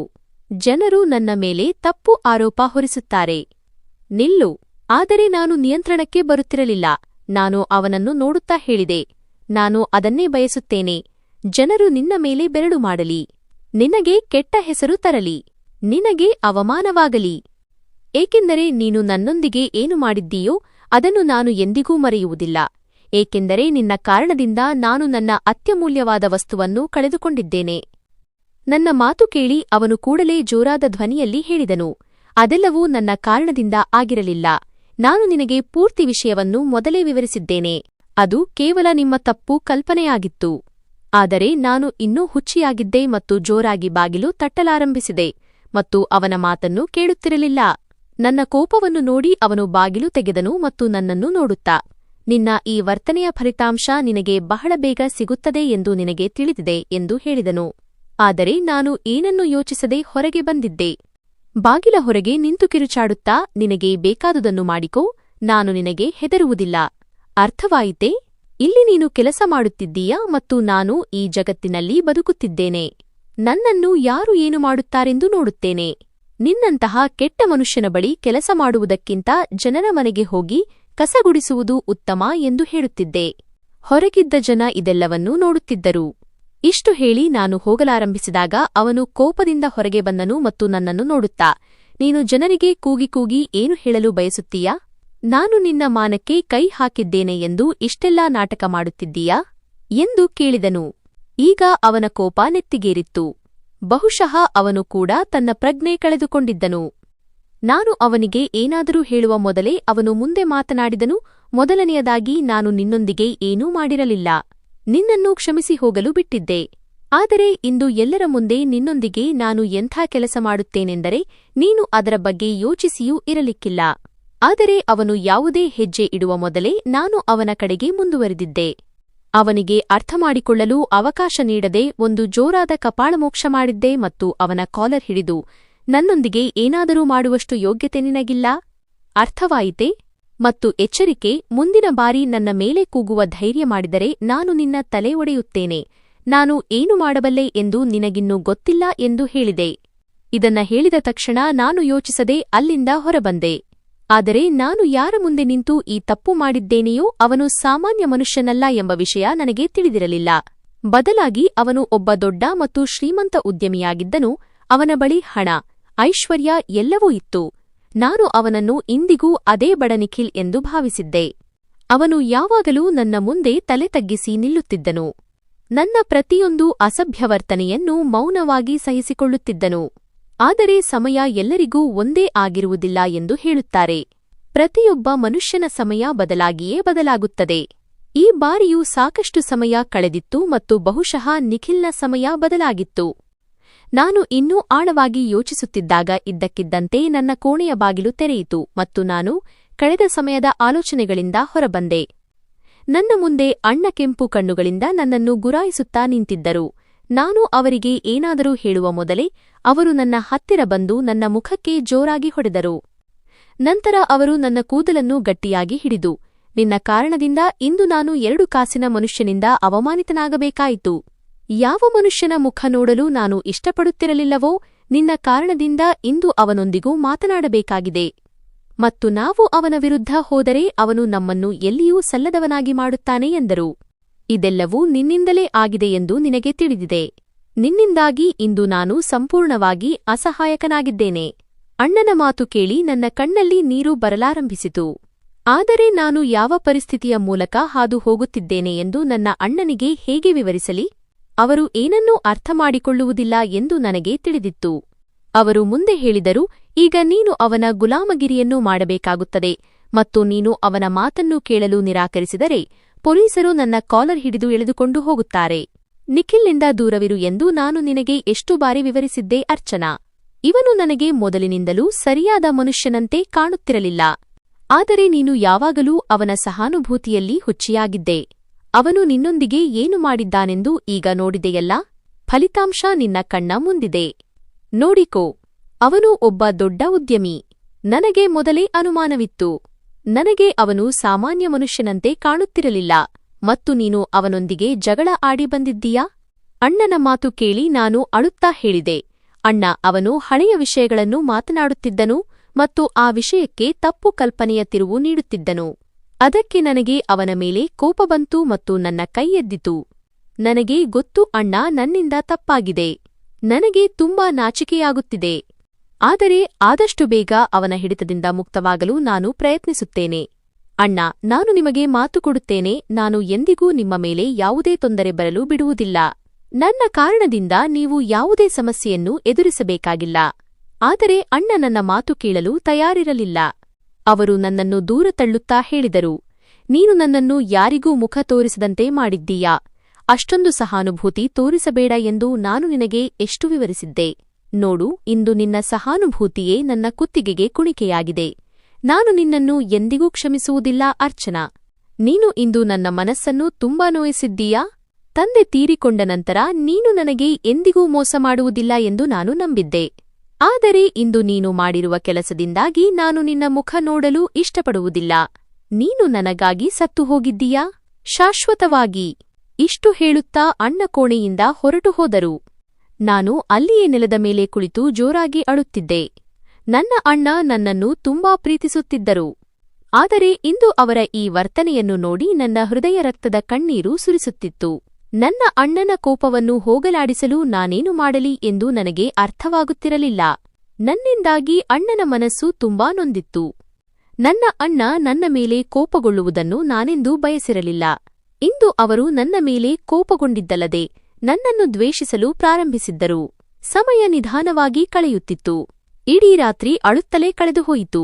ಮರುದಿನ ಬೆಳಗಿನ ಸೂರ್ಯ ತನ್ನ ಪೂರ್ಣ ಕಿರಣಗಳೊಂದಿಗೆ ಬೆಳಗಿದನು. ಅಳುತ್ತಾ ನಾನು ಯಾವಾಗ ನಿದ್ದೆ ಹೋದೆ ಎಂದು ನನಗೆ ಗೊತ್ತಾಗಲಿಲ್ಲ. ಬೆಳಿಗ್ಗೆ ಅತ್ತಿಗೆ ನನ್ನನ್ನು ಎಬ್ಬಿಸಿದಾಗ ನನ್ನ ಎಚ್ಚರವಾಯಿತು. ನಾನು ಗಾಬರಿಯಿಂದ ಎದ್ದು ಕುಳಿತೆ. ಗಡಿಯಾರದ ಕಡೆ ನೋಡಿದಾಗ ಬೆಳಿಗ್ಗೆ 10 ಗಂಟೆಯಾಗಿತ್ತು. ಅತ್ತಿಗೆ ನನ್ನ ಕಡೆ ನೋಡುತ್ತಾ, ಬೇಗ ತಯಾರಾಗು ಅರ್ಚನಾ, ನಿಮ್ಮ ಅಣ್ಣ ಹೊರಗೆ ನಿನಗಾಗಿ ಕಾಯುತ್ತಿದ್ದಾರೆ ಎಂದರು. ನಿನ್ನನ್ನು ಬಿಟ್ಟು ಅವರು ತಮ್ಮ ಕೆಲಸಕ್ಕೆ ಹೋಗುತ್ತಾರೆ. ನೀನು ಮಾಡಿದ ಕೆಲಸದಿಂದಾಗಿ ನಿನ್ನ ಅಣ್ಣನಿಗೆ ತುಂಬಾ ನೋವಾಗಿದೆ ಎಂದು ನನಗೆ ತುಂಬಾ ವಿಷಾದವಿದೆ. ನೀನು ಇಂತಹ ಕೆಲಸವನ್ನು ಮಾಡಬಲ್ಲೆ ಎಂದು ನಾನು ನಿನ್ನಿಂದ ನಿರೀಕ್ಷಿಸಿರಲಿಲ್ಲ. ನಿನ್ನಿಂದಾಗಿ ನಿನ್ನ ಅಣ್ಣ ರಾತ್ರಿಯಿಡೀ ನಿದ್ದೆಯಿಲ್ಲದೆ ಒದ್ದಾಡಿದ್ದಾರೆ ಎಂದು ನಿನಗೆ ತಿಳಿದಿದೆಯೇ? ನೋಡು, ನನ್ನ ಗಂಡನಿಗೆ ಏನಾದರೂ ಆದರೆ ನಾನು ನಿನ್ನನ್ನು ಎಂದಿಗೂ ಬಿಡುವುದಿಲ್ಲ. ಅವರ ಹೊರತಾಗಿ ನನಗೆ ಈ ಜಗತ್ತಿನಲ್ಲಿ ಯಾರೂ ಇಲ್ಲ. ನನ್ನ ಗಂಡನಿಗೆ ಏನಾದರೂ ಆದರೆ ನಾನು ನಿನ್ನನ್ನು ಎಂದಿಗೂ ಕ್ಷಮಿಸುವುದಿಲ್ಲ ಅರ್ಚನಾ. ಆ ನಿಖಿಲ್ನಿಂದ ನನ್ನ ಗಂಡನನ್ನು ರಕ್ಷಿಸು. ನಿನಗೆ ಅರ್ಥವಾಯಿತೇ? ಇಲ್ಲದಿದ್ದರೆ ನಿನ್ನ ಗತಿ ಏನಾಗುತ್ತದೆ ಎಂದು ಯೋಚಿಸಿಕೋ. ಅತ್ತಿಗೆಯ ಮಾತಿಗೆ ನಾನೇನೂ ಉತ್ತರಿಸಲಿಲ್ಲ. ಅವರು ನಿಮ್ಮ ಗಂಡನಾದರೆ ನನಗೆ ಅಣ್ಣ ಆಗಬೇಕು ಎಂದು ನಾನು ಹೇಳಲು ಬಯಸಿದ್ದೆ. ಆದರೆ ನಾನು ಸುಮ್ಮನಿದ್ದೆ. ಸದ್ಯಕ್ಕೆ ನಾನು ಮೌನವಾಗಿ ಬಾತ್ರೂಂ ಕಡೆಗೆ ಹೋದೆ. ಸ್ನಾನ ಮಾಡಿ ಬಟ್ಟೆ ಬದಲಾಯಿಸಿ ಹೊರಗೆ ಬಂದರೆ ಅಣ್ಣ ಕೋಣೆಯಲ್ಲೇ ಕುಳಿತಿದ್ದರು. ನಾನು ಮೆಲ್ಲನೆ ಅಣ್ಣನಿಗೆ ಗುಡ್ ಮಾರ್ನಿಂಗ್ ಹೇಳಿ ಬೇಗ ಬೇಗ ತಯಾರಾಗಲಾರಂಭಿಸಿದೆ. ಸ್ವಲ್ಪ ಸಮಯದ ನಂತರ ನನ್ನ ಹಿಂದೆ ನಿಂತಿದ್ದ ಅಣ್ಣ ದೀನದನಿಯಲ್ಲಿ, ಅರ್ಚನಾ, ನನ್ನನ್ನು ಕ್ಷಮಿಸು. ನಿನ್ನೆ ರಾತ್ರಿ ನಾನು ಸ್ವಲ್ಪ ಭಾವುಕನಾಗಿದ್ದೆ ಮತ್ತು ನಿನಗೆ ಏನೇನೋ ಹೇಳಿದೆ. ಆದರೆ ನೀನು ಭಯಪಡಬೇಡ, ನಾನು ಏನಾದರೂ ಮಾಡುತ್ತೇನೆ. ಈ ನಿಖಿಲ್ ನಿನ್ನ ಜೊತೆ ಏನೂ ಕೆಟ್ಟದ್ದು ಮಾಡಲು ಸಾಧ್ಯವಿಲ್ಲ ಎಂದರು. ಅಣ್ಣನ ಮಾತು ಕೇಳಿ ನನ್ನ ಕಣ್ಣಲ್ಲಿ ನೀರು ಬಂತು. ನಾನು ತಕ್ಷಣ, ಅಣ್ಣ, ನೀವು ಏನೂ ಮಾಡುವ ಅಗತ್ಯವಿಲ್ಲ. ಇದು ನನ್ನ ಸಮಸ್ಯೆ. ನಾನೊಬ್ಬಳೇ ಇದನ್ನು ನಿಭಾಯಿಸುತ್ತೇನೆ. ನೀವು ಚಿಂತಿಸಬೇಡಿ. ನೀವು ಚಿಂತಿಸಿದರೆ ಇಡೀ ಮನೆಯ ವ್ಯವಸ್ಥೆ ಹದಗೆಡುತ್ತದೆ ಮತ್ತು ನನ್ನಿಂದಾಗಿ ನೀವು ಅಥವಾ ನಿಮ್ಮ ಹೆಂಡತಿ ಮತ್ತು ಮಕ್ಕಳು ತೊಂದರೆಗೀಡಾಗುವುದನ್ನು ನಾನು ಬಯಸುವುದಿಲ್ಲ ಎಂದೆ. ಇಷ್ಟು ಹೇಳಿ ಬ್ಯಾಗ್ ತೆಗೆದುಕೊಂಡು ಕೋಣೆಯಿಂದ ಹೊರಡಲಾರಂಭಿಸಿದೆ. ನನ್ನ ಅಣ್ಣ ಕೂಡ ಮೌನವಾಗಿ ನನ್ನ ಹಿಂದೆಯೇ ಬಂದರು. ಇಂದು ಅವರು ನನ್ನೊಂದಿಗೆ ನಡೆದುಕೊಂಡ ರೀತಿಗೆ ನಾನು ಸತ್ತರೂ ಮರೆಯಲಾರೆ. ಅವರು ನನ್ನ ಮೇಲೆ ಕೈ ಎತ್ತಿದ್ದರು. ನನ್ನನ್ನು ಕೆಟ್ಟದಾಗಿ ನಡೆಸಿಕೊಂಡಿದ್ದರು ಮತ್ತು ತಮ್ಮ ದ್ವೇಷವನ್ನು ವ್ಯಕ್ತಪಡಿಸಿದ್ದರು. ನಂತರ ಅತ್ತಿಗೆ ಕೂಡ ಬಂದು ಏನೇನೋ ಹೇಳಿ ಹೋಗಿದ್ದರು. ನಾನು ಅಷ್ಟು ಸುಲಭವಾಗಿ ಏನನ್ನೂ ಮರೆಯಲು ಸಾಧ್ಯವಿರಲಿಲ್ಲ. ಹೌದು, ಆದರೆ ಅಣ್ಣನ ಕೋಪ ಕಡಿಮೆಯಾಯಿತಲ್ಲ ಎಂಬ ಸಂತೋಷ ನನಗಿತ್ತು. ಸ್ವಲ್ಪ ಸಮಯದ ನಂತರ ನಾನು ಹೊರಗೆ ಬಂದಾಗ ಅಣ್ಣ ಅಂಗಳದಲ್ಲಿ ನಿಂತಿದ್ದರು. ನಾನು ಏನನ್ನೂ ಹೇಳದೆ ಮನೆಯಿಂದ ಹೊರಗೆ ಬಂದೆ. ನಾನು ಅವರೊಂದಿಗೆ ಹೋಗಲು ಇಷ್ಟಪಡುತ್ತಿರಲಿಲ್ಲ. ಆದರೆ ಅನಿವಾರ್ಯವಾಗಿ ಗೇಟ್ ಹೊರಗೆ ನಿಂತು ಅವರಿಗಾಗಿ ಕಾಯಬೇಕಾಯಿತು. ಸ್ವಲ್ಪ ಸಮಯದ ನಂತರ ಅವರು ಬೈಕ್ ತೆಗೆದುಕೊಂಡು ಬಂದು ನನ್ನ ಮುಂದೆ ನಿಂತರು. ಅದನ್ನು ಹತ್ತಿ ನಾವಿಬ್ಬರೂ ಇಂಡಸ್ಟ್ರಿಗೆ ಹೋಗಲು ಹೊರಟೆವು. ಸುಮಾರು ಅರ್ಧ ದಾರಿಯವರೆಗೆ ನಾವಿಬ್ಬರೂ ಅಣ್ಣ ತಂಗಿ ಮೌನವಾಗಿ ಕುಳಿತಿದ್ದೆವು. ಸ್ವಲ್ಪ ಸಮಯದ ನಂತರ ಅಣ್ಣ ಮೆಲ್ಲನೆ, ನಾನು ನಿನಗೆ ಮತ್ತೆ ಹೇಳುತ್ತಿದ್ದೇನೆ ಅರ್ಚನಾ, ನಿನ್ನನ್ನು ನೀನು ಒಂಟಿ ಎಂದು ಭಾವಿಸಬೇಡ, ನಾನು ನಿನ್ನೊಂದಿಗಿದ್ದೇನೆ. ಈಗ ನಿನಗಾಗಿ ತಂದೆ ಈ ಜಗತ್ತಿನಲ್ಲಿ ಇಲ್ಲದಿರಬಹುದು, ಆದರೆ ನಿನ್ನ ಅಣ್ಣ ಯಾವಾಗಲೂ ನಿನ್ನ ಜೊತೆಗಿರುತ್ತಾನೆ. ರಾತ್ರಿ ತುಂಬಾ ಕೋಪ ಬಂದಿತ್ತು, ಆದರೆ ನನ್ನ ತಪ್ಪಿಗೆ ನಾನು ತುಂಬಾ ನಾಚಿಕೆಪಡುತ್ತೇನೆ ಎಂದರು. ದಯವಿಟ್ಟು ನನ್ನನ್ನು ಕ್ಷಮಿಸು. ನಾನು ಏನನ್ನೂ ಹೇಳದೆ ಅವರ ಭುಜದ ಮೇಲೆ ಕೈ ಇಟ್ಟು ಅವರ ಬೆನ್ನಿಗೆ ತಲೆ ಒರಗಿಸಿ, ಅಣ್ಣ, ನೀವು ಚಿಂತಿಸಬೇಡಿ, ನಾನು ಈ ತೊಂದರೆಯಿಂದ ಬೇಗನೆ ಹೊರಬರುತ್ತೇನೆ.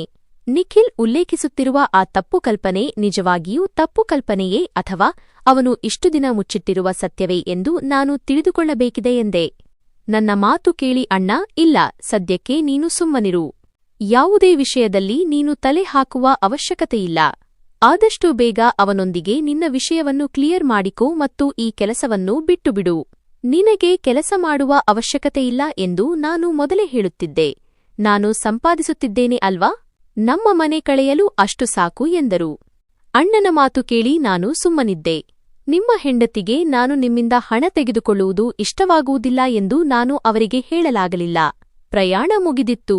ಅಣ್ಣ ನನ್ನನ್ನು ಆಫೀಸ್ ಬಾಗಿಲಲ್ಲಿ ಬಿಟ್ಟು ಹೋದರು. ನಾನು ದೇವರ ಹೆಸರು ಹೇಳಿಕೊಂಡು ಆಫೀಸ್ ಒಳಗೆ ಹೋದೆ. ನನ್ನ ಜೀವನ ಈಗ ಎಷ್ಟು ಕಷ್ಟಕರವಾಗಲಿದೆ ಎಂಬ ಅರಿವು ನನಗಿರಲಿಲ್ಲ.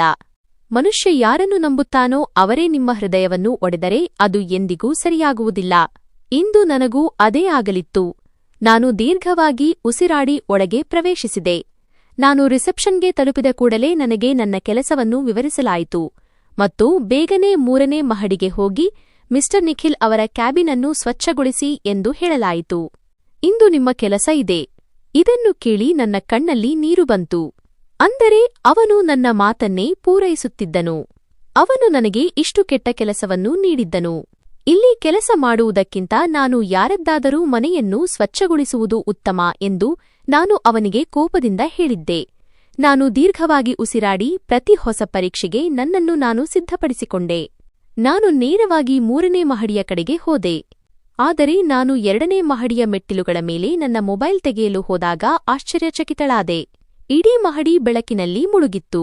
ನಿನ್ನೆ ಮೆಟ್ಟಿಲುಗಳನ್ನು ಹತ್ತುವಾಗ ನನಗೆ ತುಂಬಾ ಭಯವಾಗುತ್ತಿತ್ತು. ಈಗ ನಿಟ್ಟುಸಿರುಬಿಟ್ಟೆ.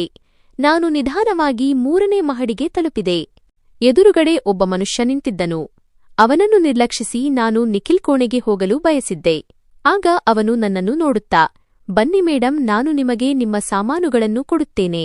ನಂತರ ನೀವು ನೇರವಾಗಿ ಸರ್ ಅವರ ಕೋಣೆಗೆ ಹೋಗಿ. ಮತ್ತು ಹೌದು, ಅಲ್ಲಿ ಹೋಗಿ ಹೆಚ್ಚು ನಾಟಕ ಮಾಡುವ ಅಗತ್ಯವಿಲ್ಲ. ಗಲಾಟೆ ಮಾಡಿದರೆ ದಂಡ ಕಟ್ಟಬೇಕಾಗುತ್ತದೆ, ನೆನಪಿರಲಿ ಎಂದನು. ಇಲ್ಲಿ ತಪ್ಪು ಮಾಡಿದರೆ ಬೈಗುಳ ಸಿಗುವುದಿಲ್ಲ, ಬದಲಿಗೆ ದಂಡ ನೀಡಬೇಕಾಗುತ್ತದೆ. ಸರಿ, ಅರ್ಥವಾಯಿತೇ ನಿಮಗೆ? ಅವನ ಮಾತಿಗೆ ನಾನು ಯಾವುದೇ ಪ್ರತಿಕ್ರಿಯೆ ನೀಡಲಿಲ್ಲ. ನಾನು ಮೌನವಾಗಿ ಅವನೊಂದಿಗೆ ಸ್ಟೋರ್ ರೂಂ ಕಡೆಗೆ ಬಂದೆ. ಒಂದು ಪೊರಕೆ ಮತ್ತು ಸ್ವಚ್ಛಗೊಳಿಸುವ ಬಟ್ಟೆಯನ್ನು ಆ ಮನುಷ್ಯ ನನ್ನ ಕಡೆಗೆ ನೀಡುತ್ತಾ ಹೇಳಿದನು. ಸರ್ಗೆ ಸ್ವಚ್ಛತೆ ತುಂಬಾ ಇಷ್ಟ ಮತ್ತು ನೀನು ಕೆಲಸದಲ್ಲಿ ಯಾವುದೇ ಅಜಾಗರೂಕತೆ ತೋರಿದರೆ ನೆನಪಿರಲಿ, ಸರ್ ನಿನಗೆ ಕಠಿಣ ಶಿಕ್ಷೆ ನೀಡುತ್ತಾರೆ. ನಾನು ಏನನ್ನೂ ಹೇಳದೆ ಸಾಮಾನುಗಳನ್ನು ತೆಗೆದುಕೊಂಡು ನೇರವಾಗಿ ನಿಖಿಲ್ ಅವರ ಕ್ಯಾಬಿನ್ಗೆ ಬಂದೆ. ವಾಸ್ತವವಾಗಿ ನನಗೆ ನಿಖಿಲ್ ಎಂದು ಹೇಳಲಾದ ಹೆಸರು ತುಂಬಾ ಚಿಕ್ಕದಾಗಿತ್ತು. ಅವನ ನಿಜವಾದ ಹೆಸರು ಆರ್.ವಿ. ನಿಖಿಲ್ ಮಲ್ಹೋತ್ರಾ. ನಾನು ಒಳಗೆ ಹೋದಾಗ ಅವನು ನನ್ನ ಮೇಲೆ ಒಂದು ವ್ಯಂಗ್ಯನೋಟ ಬೀರುತ್ತಾ, ನಿನ್ನ ಯೋಗ್ಯತೆ ಇಷ್ಟೇ, ಈಗ ನನ್ನ ಕ್ಯಾಬಿನನ್ನು ಚೆನ್ನಾಗಿ ಸ್ವಚ್ಛಗೊಳಿಸು ಮತ್ತು ಕೇಳು, ನನ್ನ ಟೇಬಲ್ ಮತ್ತು ಇಡೀ ಆಫೀಸ್ ಗುಡಿಸು. ನನ್ನ ಆಫೀಸ್ನಲ್ಲಿ ಕೆಲಸ ಮಾಡುವುದಕ್ಕಿಂತ ಜನರ ಮನೆಗಳಲ್ಲಿ ಕಸಗುಡಿಸುವುದು ನಿನಗೆ ಹೆಚ್ಚು ಇಷ್ಟ ಎಂದು ನೀನೇ ಹೇಳಿದ್ದೆಯಲ್ಲವೇ ಎಂದನು. ಹಾಗಾಗಿ ಈಗ ನೀನು ಇದೇ ಕೆಲಸ ಮಾಡುತ್ತೀಯಾ? ನಿನಗಾಗಿ ನಾನು ಇದೇ ಕೆಲಸವನ್ನು ಆರಿಸಿದ್ದೇನೆ. ಅವನ ಮಾತಿಗೆ ನಾನು ಯಾವುದೇ ಪ್ರತಿಕ್ರಿಯೆ ನೀಡಲಿಲ್ಲ. ನನಗೆ ನನ್ನ ಅಣ್ಣನ ಪ್ರಾಣ ಮುಖ್ಯವಲ್ಲದಿದ್ದರೆ ಇಂದು ನಾನು ಅವನ ಬಾಗಿಲಲ್ಲಿ ಈ ರೀತಿ ಕೆಲಸ ಮಾಡುತ್ತಿರಲಿಲ್ಲ. ಇಷ್ಟೊತ್ತಿಗೆ ಎಲ್ಲವನ್ನೂ ಬಿಟ್ಟು ಹೋಗುತ್ತಿದ್ದೆ. ಅವನು ನನ್ನನ್ನು ಪೊಲೀಸರಿಂದ ಬಂಧಿಸಿದರೂ ನನಗೆ ಏನೂ ಅನಿಸುತ್ತಿರಲಿಲ್ಲ, ಏಕೆಂದರೆ ಅವನು ನನ್ನೊಂದಿಗೆ ಹೇಳಿದ ಸುಳ್ಳುಗಳನ್ನು ನಾನು ಸತ್ತರೂ ಮರೆಯಲಾರೆ. ನಾನು ಅವನ ಮುಂದೆಯೇ ತಲೆ ತಗ್ಗಿಸಿ ಅವನ ಟೇಬಲ್ ಒರೆಸಲಾರಂಭಿಸಿದೆ. ಆಗ ಅವನು ನನ್ನನ್ನು ನೋಡುತ್ತಾ, ಎಲ್ಲರ ಮುಂದೆ ನೀನು ನನ್ನ ಬಳಿ ಕ್ಷಮೆ ಕೇಳಿದರೆ ನಾನು ನಿನ್ನೊಂದಿಗೆ ಏನನ್ನೂ ಮಾಡುವುದಿಲ್ಲ ಎಂದನು. ಬದಲಿಗೆ ನಿನಗೆ ಸರಿಯಾದ ಹುದ್ದೆಯನ್ನು ನೀಡುತ್ತೇನೆ ಮತ್ತು ನಂತರ ನೀನು ಗೌರವಯುತವಾಗಿ ಕೆಲಸ ಮಾಡಬಹುದು. ಆದರೆ ನೀನು ಇದೇ ಸೊಕ್ಕಿನಲ್ಲಿ ಇದ್ದರೆ ಇದಕ್ಕಿಂತ ಕೆಟ್ಟ ಕೆಲಸಗಳನ್ನು ಮಾಡಬೇಕಾಗುತ್ತದೆ ಎಂದು ನೆನಪಿಡಿ. ಅವನ ಮಾತನ್ನು ಕೇಳಿ ನಾನು ಮೆಲ್ಲನೆ, ಸರ್ ಕಾರು ತೆಗೆಯಿರಿ, ನಾನು ಇಲ್ಲಿಯೂ ಸ್ವಚ್ಛಗೊಳಿಸುತ್ತೇನೆ ಎಂದು ಹೇಳಿದೆ. ನನ್ನ ಮಾತಿಗೆ ಅವನು ಇದ್ದಕ್ಕಿದ್ದಂತೆ ತನ್ನ ಜಾಗದಿಂದ ಎದ್ದು ನಿಂತನು ಮತ್ತು ನನ್ನ ಕೈಯನ್ನು ಗಟ್ಟಿಯಾಗಿ ಹಿಡಿದು, ನೀನು ನಿನ್ನ ಬಗ್ಗೆ ಏನು ತಿಳಿದುಕೊಂಡಿದ್ದೀಯಾ? ಎಲ್ಲೋ ಇರುವ ರಾಜಕುಮಾರಿ ಎಂದುಕೊಂಡಿದ್ದೀಯಾ ಮನಸ್ಸಿಗೆ ಬಂದಂತೆ ಮಾಡಲು? ನಿನ್ನಿಂದಾಗಿ ನನಗೆ ಎಷ್ಟು ಕೆಟ್ಟ ಹೆಸರು ಬಂದಿದೆ ಗೊತ್ತಾ? ಇದು ದೇವರ ಕೃಪೆ, ಯಾವುದೇ ಕ್ಲೈಂಟ್ ಆಫೀಸ್ನಲ್ಲಿ ಇರಲಿಲ್ಲ ಎಂದನು.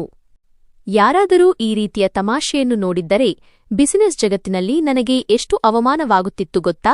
ಈಗ ನಾನು ನಿನಗೆ ಶಿಕ್ಷೆ ನೀಡುತ್ತಿದ್ದರೆ ನೀನು ಬದಲಿಗೆ ನನ್ನೊಂದಿಗೆ ಈ ರೀತಿ ವರ್ತಿಸುತ್ತೀಯಾ? ಅವರ ಮಾತನ್ನು ಕೇಳಿ ನಾನು ತಲೆ ತಗ್ಗಿಸಿ, ಸರ್ ದಯವಿಟ್ಟು ನನ್ನ ಕೈಬಿಡಿ, ನಾನು ಕೆಲಸ ಮಾಡಬೇಕು.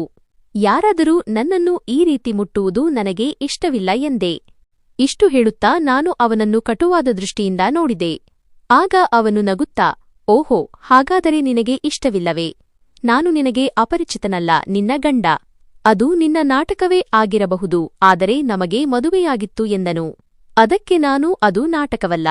ಒಂದು ತಪ್ಪು, ಅದಕ್ಕೆ ನೀನು ತಪ್ಪು ಕಲ್ಪನೆ ಎಂದು ಹೆಸರಿಸುತ್ತೀಯಾ? ನಿನ್ನ ಮೇಲೆ ನನಗೆ ದ್ವೇಷವಿದೆ. ನನ್ನ ಕೈ ಬಿಡು ಎಂದೆ. ನನ್ನ ಮಾತು ಕೇಳಿ ಅವನು ತಕ್ಷಣ, ಮೊದಲು ನೀನು ನನ್ನನ್ನು ಪ್ರೀತಿಸುತ್ತಿದ್ದೆ, ಈಗ ದ್ವೇಷಿಸಲು ಪ್ರಾರಂಭಿಸಿದ್ದೀಯಾ? ಅಂದರೆ ನೀನು ಆರ್ವಿನಲ್ಲ, ನಿಖಿಲ್ನನ್ನು ಪ್ರೀತಿಸುತ್ತಿದ್ದೆ ಎಂದನು. ಅವನ ಮಾತನ್ನು ಕೇಳಿ ನಾನು ವ್ಯಂಗ್ಯವಾಗಿ ನಗುತ್ತಾ, ನನಗೆ ಆರ್ವಿ ಮೇಲೂ ಪ್ರೀತಿಯಿರಲಿಲ್ಲ, ನಿಖಿಲ್ ಮೇಲೂ ಇಲ್ಲ. ಮತ್ತು ಈ ಹೆಸರಿಲ್ಲದ ಸಂಬಂಧ ಬಹಳ ಬೇಗ ಕೊನೆಗೊಳ್ಳುತ್ತದೆ, ಈ ಕೆಲಸವೂ ಕೂಡ. ಪಕ್ಕಕ್ಕೆ ಸರಿಯಿರಿ ಸರ್, ನಾನು ನನ್ನ ಕೆಲಸ ಮಾಡಬೇಕು ಎಂದೆ. ನಾನು ನನ್ನ ಕಣ್ಣುಗಳಲ್ಲಿ ಬಂದ ತೇವಾಂಶವನ್ನು ನುಂಗಿಕೊಂಡು ಮೌನವಾಗಿ ಕೆಲಸದಲ್ಲಿ ತೊಡಗಿದೆ. ಅವನು ನನ್ನನ್ನು ಕಟುವಾದ ಕಣ್ಣುಗಳಿಂದ ನೋಡಲಾರಂಭಿಸಿದನು. ಆದರೆ ನಾನು ಅವನನ್ನು ನಿರ್ಲಕ್ಷಿಸಿ ಈಗ ಅವನ ಕ್ಯಾಬಿನ್ ಗುಡಿಸಲು ಪ್ರಾರಂಭಿಸಿದೆ. ಅವನು ಇಂಟರ್ಕಾಮ್ ತೆಗೆದುಕೊಂಡು ಇಂಗ್ಲಿಷ್ನಲ್ಲಿ ಯಾರನ್ನೋ ಕ್ಯಾಬಿನ್ಗೆ ಕರೆದನು.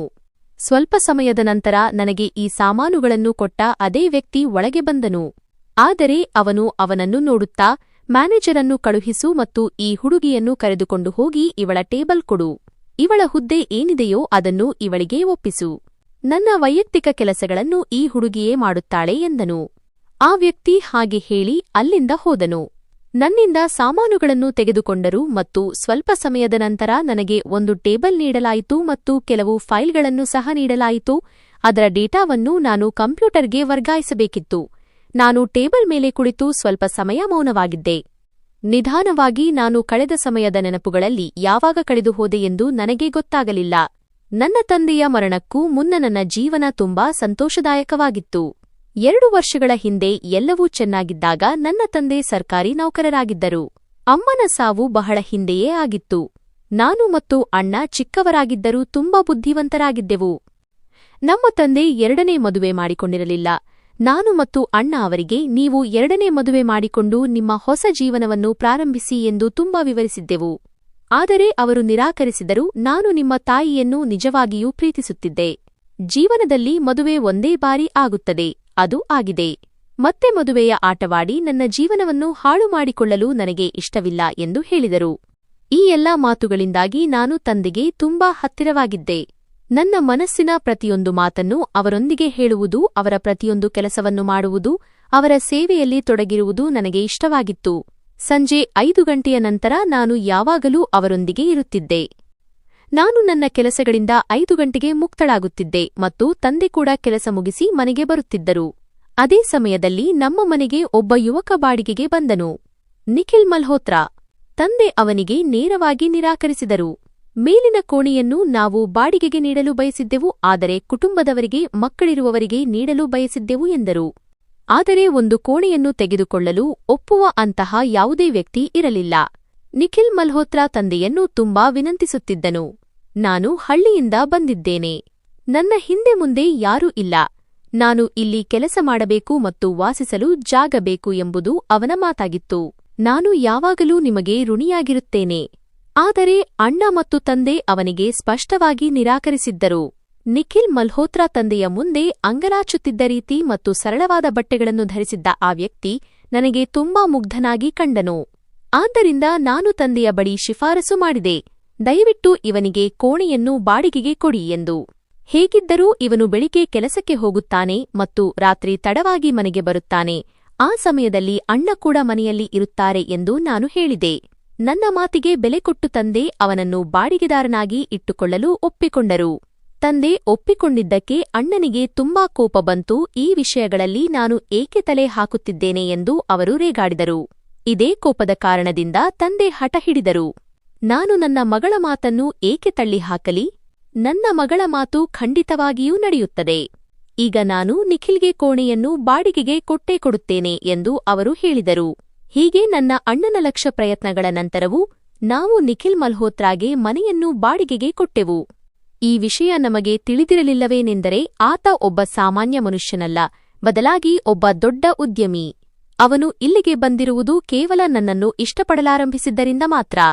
ಅವನು ನನ್ನನ್ನು ತಂದೆಯ ಜೊತೆ ಅವರ ಕಚೇರಿಯಲ್ಲಿ ನೋಡಿದ್ದನು ಮತ್ತು ಅಂದಿನಿಂದಲೇ ಅವನು ನನ್ನ ಮೇಲೆ ಮನಸ್ಸು ಸೋತಿದ್ದನು.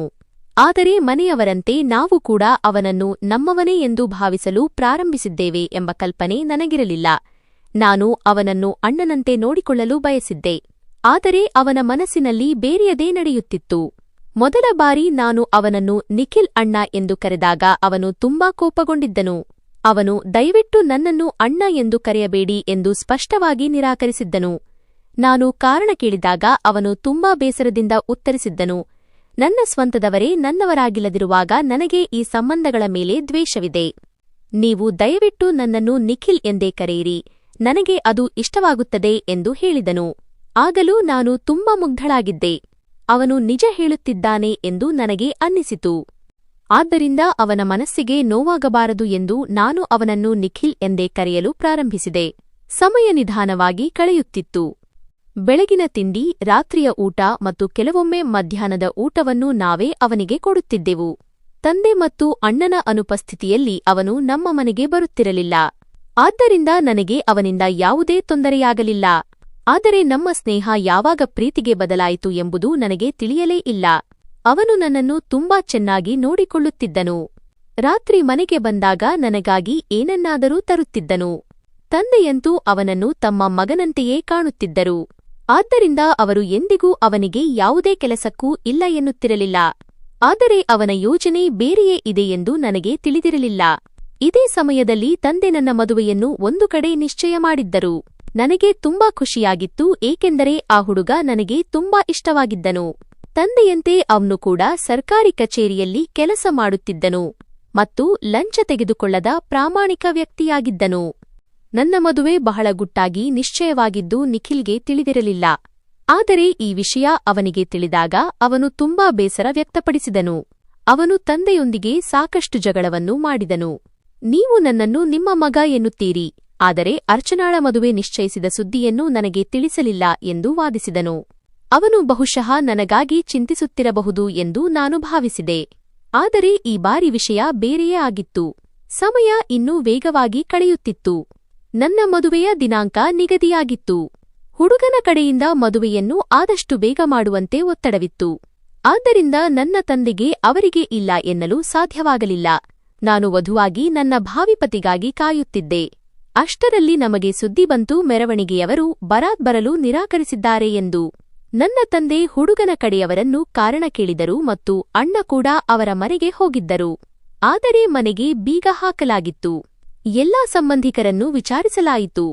ಅಕ್ಕಪಕ್ಕದವರನ್ನು ಕೇಳಲಾಯಿತು, ಇವರೆಲ್ಲ ಎಲ್ಲಿಗೆ ಹೋದರು ಎಂದು. ಆದರೆ ಅಲ್ಲಿ ಯಾರೂ ಇರಲಿಲ್ಲ ಮತ್ತು ಯಾರಿಗೂ ಏನೂ ತಿಳಿದಿರಲಿಲ್ಲ. ನಮ್ಮ ಮನೆ ನೆಂಟರಿಷ್ಟರಿಂದ ತುಂಬಿತ್ತು. ಆಗ ನಿಖಿಲ್ ತಂದೆಯ ಬಳಿ ಬಂದು ಮಾತನಾಡಿದನು, ಅಂಕಲ್, ಇದು ನಿಮ್ಮ ಗೌರವದ ಪ್ರಶ್ನೆ. ನಿಮ್ಮ ಗೌರವವನ್ನು ಉಳಿಸಲು ನಾನು ನಿಮ್ಮ ಮಗಳನ್ನು ಮದುವೆಯಾಗಲು ಬಯಸುತ್ತೇನೆ. ಆದರೆ ನನ್ನ ತಂದೆ ನಿರಾಕರಿಸಿದರು ಮತ್ತು ನಿಖಿಲ್ನೊಂದಿಗೆ, ಮಗನೇ, ನಿನ್ನ ಹತ್ತಿರ ಏನೂ ಇಲ್ಲ. ಈ ಸಮಯದಲ್ಲಿ ನನಗೆ ನನ್ನ ಗೌರವದ ಚಿಂತೆಯಿದೆ ಎಂಬುದು ನಿಜ. ಆದರೆ ಈ ರೀತಿ ನಾನು ನನ್ನ ಮಗಳ ವ್ಯಾಪಾರ ಮಾಡಲು ಸಾಧ್ಯವಿಲ್ಲ ಎಂದರು. ಆಗ ನಿಖಿಲ್ ತಂದೆಗೆ ಹೇಳಿದನು, ಅಂಕಲ್, ನನ್ನ ಊರಿನಲ್ಲಿ ನನಗೆ ಜಮೀನುಗಳಿವೆ. ನಾವು ಶ್ರೀಮಂತರು. ಕೇವಲ ನನಗೆ ನನ್ನ ಕುಟುಂಬ ಇಷ್ಟವಿಲ್ಲ ಅಷ್ಟೇ. ಆದರೆ ನನ್ನ ಹೆಸರಿನಲ್ಲಿ ತುಂಬಾ ಆಸ್ತಿಯಿದೆ. ತಂದೆಗೆ ನಂಬಿಕೆ ಬರಿಸಲು ಅವನು ಕೆಲವು ದಾಖಲೆಗಳನ್ನು ಸಹ ತೋರಿಸಿದನು. ಇದರಿಂದಾಗಿ ನನ್ನ ತಂದೆ ನನ್ನ ಮದುವೆಯನ್ನು ಅವನೊಂದಿಗೆ ಮಾಡಿಸಿದರು. ನಾನು ಅವನನ್ನು ಪ್ರೀತಿಸುತ್ತಿದ್ದೆ ಮತ್ತು ಮನಸ್ಸಿನಲ್ಲಿ ಇಷ್ಟಪಡುತ್ತಿದ್ದೆ. ಆದ್ದರಿಂದ ನಾನು ನಿರಾಕರಿಸಲು ಸಾಧ್ಯವಾಗಲಿಲ್ಲ. ಹೌದು, ಆದರೆ ನನ್ನ ಮದುವೆ ಮುರಿದು ಹೋದ ಬಗ್ಗೆ ನನಗೆ ತುಂಬಾ ವಿಷಾದವಿತ್ತು. ಸಮಯ ಕಳೆಯುತ್ತಿತ್ತು ಮತ್ತು ಸರಿ, ಸುಮಾರು 1.5 ವಾರಗಳ ನಂತರ ನನ್ನ ಹಳೆಯ ಹುಡುಗನ ತಾಯಿ ಮತ್ತು ತಂದೆ ನಮ್ಮ ಮನೆಗೆ ಬಂದರು. ಅವರು ಬಂದು ನಮ್ಮ ಮುಂದೆ ತೆರೆದಿಟ್ಟ ಸತ್ಯವನ್ನು ಕೇಳಿ ನಾನು, ತಂದೆ ಮತ್ತು ನನ್ನ ಅಣ್ಣ ಮೂವರು ದಂಗಾಗಿ ಹೋದೆವು. ಸತ್ಯವೇನೆಂದರೆ ನಿಖಿಲ್ ಮಲ್ಹೋತ್ರಾ ನನ್ನ ಭಾವಿವರನನ್ನು ಕಿಡ್ನಾಪ್ ಮಾಡಿಸಿ ಅವನ ಕಾಲನ್ನು ಮುರಿದು ಹಾಕಿದ್ದನು. ನಂತರ ತಾನೇ ಮುಂದೆ ಬಂದು ನಾನೀಗ ಮದುವೆಗೆ ಸಿದ್ಧನಿದ್ದೇನೆ ಎಂದು ಹೇಳಿದ್ದನು. ಸಂಜೆ ಅವನು ಮನೆಗೆ ಬಂದಾಗ ನಾವು ಅವನನ್ನು ಈ ಬಗ್ಗೆ ಕೇಳಿದೆವು. ಆದರೆ ಅವನು ಸ್ಪಷ್ಟವಾಗಿ ನಿರಾಕರಿಸಿದನು. ಅವನು, ಇದು ತಪ್ಪು ತಿಳುವಳಿಕೆ. ಆ ಜನರನ್ನು ಎದುರಿಸಲು ನಾನು ಸಿದ್ಧನಿದ್ದೇನೆ. ನಾನು ಸುಳ್ಳು ಹೇಳುತ್ತಿಲ್ಲ. ನಿಮಗೆ ಸತ್ಯ ಹೇಳಿದವರಿಗೆ ನಾನು ಹೆದರುವುದಿಲ್ಲ ಎಂದು ಹೇಳಿದನು. ಹೌದು, ನಾನು ಅರ್ಚನಾಳನ್ನು ಇಷ್ಟಪಡುತ್ತಿದ್ದೆ ಎಂಬುದು ನಿಜ. ಆದರೆ ನಾನು ಅರ್ಚನಾಳ ಹುಡುಗನನ್ನು ಕಿಡ್ನಾಪ್ ಮಾಡಿಲ್ಲ ಎಂದು ಅವನು ಹೇಳಿದನು. ಅರ್ಚನಾ, ಯಾವಾಗ ನಿನ್ನ ತಂದೆ ನಿನ್ನ ಮದುವೆಯನ್ನು ನಿಶ್ಚಯಿಸಿದರು ಆಗಲೇ ನಾನು ಹಿಂದ ಸರಿದಿದ್ದೆ. ಆದರೆ ಅವನ ಮಾತನ್ನು ಯಾರೂ ನಂಬಲಿಲ್ಲ. ಆ ದಿನದಿಂದ ತಂದೆ ಅವನೊಂದಿಗೆ ಎಲ್ಲಾ ಸಂಬಂಧಗಳನ್ನೂ ಕಡಿದುಕೊಂಡರು. ನನಗೆ ಅವನಿಂದ ವಿವಾಹ ವಿಚ್ಛೇದನ ಡಿವೋರ್ಸ್ ಕೊಡಿಸಲು ಬಯಸಿದ್ದರು. ಆದರೆ ಅದಕ್ಕೂ ಮೊದಲೇ ತಂದೆ ಇಹಲೋಕ ತ್ಯಜಿಸಿದರು ಮತ್ತು ನಾವೆಲ್ಲರೂ ನಿಖಿಲ್ ಮಲ್ಹೋತ್ರಾನನ್ನು ಮರೆತುಬಿಟ್ಟೆವು. ನನ್ನ ಮತ್ತು ಅವನ ಸಂಬಂಧ ಸಂಪೂರ್ಣವಾಗಿ ಮುಗಿದು ಹೋಗಿದೆ ಎಂದು ನಾನು ಭಾವಿಸಿದೆ. ಆದರೆ ಇದೆಲ್ಲ ಸುಲಭವಾಗಿರಲಿಲ್ಲ. ವಿಧಿಯು 2 ವರ್ಷಗಳ ನಂತರ ನನ್ನನ್ನು ಮತ್ತೆ ಅಲ್ಲಿಗೆ ತಂದು ನಿಲ್ಲಿಸಿತು. ಎಲ್ಲಿಂದ ಎಲ್ಲವೂ ಮುಗಿದಿತ್ತೋ ಅಲ್ಲಿಗೆ. ಮತ್ತು ಇಂದು ಎಂತಹ ಸತ್ಯದೊಂದಿಗೆ ನಿಲ್ಲಿಸಿತು ಎಂದರೆ ನಾನು ದಂಗಾಗಿ ಹೋದೆ. ನಿಖಿಲ್ ಮಲ್ಹೋತ್ರಾನೇ ನನ್ನ ಹಳೆಯ ಹುಡುಗನ ಕಾಲನ್ನು ಮುರಿದಿದ್ದು ಮತ್ತು ಕಿಡ್ನಾಪ್ ಮಾಡಿದ್ದು ಎಂದು ನನಗೆ ಈಗ ನಂಬಿಕೆಯಾಗಿತ್ತು. ಅವನು ಈ ನಾಟಕ ಮಾಡಿದ್ದಕ್ಕೆ ನನಗೆ ದುಃಖವಿರಲಿಲ್ಲ. ಬದಲಾಗಿ ಅವನು ನನ್ನ ಬಳಿ ಸುಳ್ಳು ಹೇಳಿದನಲ್ಲ ಮತ್ತು ಅವನು ಒಬ್ಬ ವಿದ್ಯಾವಂತ ಉದ್ಯಮಿ ಎಂಬ ದೊಡ್ಡ ಸುಳ್ಳನ್ನು ಹೇಳಿದನಲ್ಲ ಎಂಬ ದುಃಖವಿತ್ತು. ನಾನು ತಲೆ ತಗ್ಗಿಸಿ ಟೇಬಲ್ ಮೇಲೆಯೇ ಕುಳಿತಿದ್ದೆ. ಅಷ್ಟರಲ್ಲಿ ಇದ್ದಕ್ಕಿದ್ದಂತೆ ಒಬ್ಬ ವ್ಯಕ್ತಿ ಬಂದು ನನ್ನ ಮುಂದೆ ಮೊಬೈಲ್ ಇಟ್ಟು ತಲೆ ತಗ್ಗಿಸಿ, ಸರ್, ಅವರು ಈ ಮೊಬೈಲ್ನಲ್ಲಿರುವ ವಿಡಿಯೋವನ್ನು ನೋಡಲು ಹೇಳಿದ್ದಾರೆ. ನಂತರ ಅವರ ಕ್ಯಾಬಿನ್ಗೆ ಹೋಗಿ ಎಂದು ಹೇಳಿದನು. ನಾನು ಏನೂ ಹೇಳದೆ ಆ ವಿಡಿಯೋ ಕ್ಲಿಪ್ ಅನ್ನು ಪ್ಲೇ ಮಾಡಿದೆ. ಮುಂದಿನ ಕ್ಷಣ ನನ್ನ ಪ್ರಾಣವೇ ಹೋದಂತಾಯಿತು. ಎದುರಿನಲ್ಲಿ ನನ್ನ ಹಳೆಯ ಹುಡುಗ, ಅವನ ತಾಯಿ ಮತ್ತು ನಿಖಿಲ್ ನಿಂತು ಮಾತನಾಡುತ್ತಿದ್ದರು. ನನ್ನ ಹಳೆಯ ಹುಡುಗ ನಿಖಿಲ್ನನ್ನು ಬೆದರಿಸುತ್ತಿದ್ದನು. ನೀನು ನನಗೆ 50 ಲಕ್ಷ ರೂಪಾಯಿ ಕೊಡದಿದ್ದರೆ ನನ್ನ ತಾಯಿ ನಿನ್ನ ಮೇಲೆ ಸುಳ್ಳು ಆರೋಪ ಹೊರಿಸುತ್ತಾಳೆ.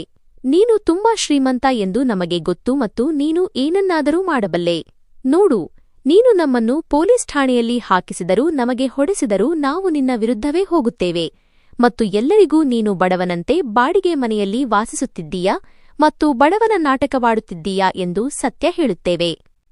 ಆ ಸಮಯದಲ್ಲಿ ನಿಖಿಲ್ ಅವರಿಗೆ ಹಣ ಕೊಡಲು ಸ್ಪಷ್ಟವಾಗಿ ನಿರಾಕರಿಸಿದ್ದನು ಮತ್ತು ನಂತರ ಅವನ ತಾಯಿ ನಮ್ಮ ಮನೆಗೆ ಹೋಗಿ ನಿಖಿಲ್ ವಿರುದ್ಧ ಎಲ್ಲವನ್ನೂ ಸುಳ್ಳು ಹೇಳಿ ಹೋಗಿದ್ದಳು. ಸ್ವಲ್ಪ ಸಮಯದವರೆಗೆ ಏನಾಯಿತು ಎಂದು ನನಗೆ ಅರ್ಥವಾಗಲೇ ಇಲ್ಲ ಮತ್ತು ಮುಂದಿನ ಕ್ಷಣ ನಾನು ಕೂಡಲೇ ಎದ್ದು ಕೋಣೆಯ ಕಡೆಗೆ ಹೋಗಲು ಮುಂದಾದೆ. ನಾನು ಒಳಗೆ ಹೋದಾಗ ಅವನು ಮೌನವಾಗಿ ಸೋಫಾದ ಮೇಲೆ ಕುಳಿತಿದ್ದನು.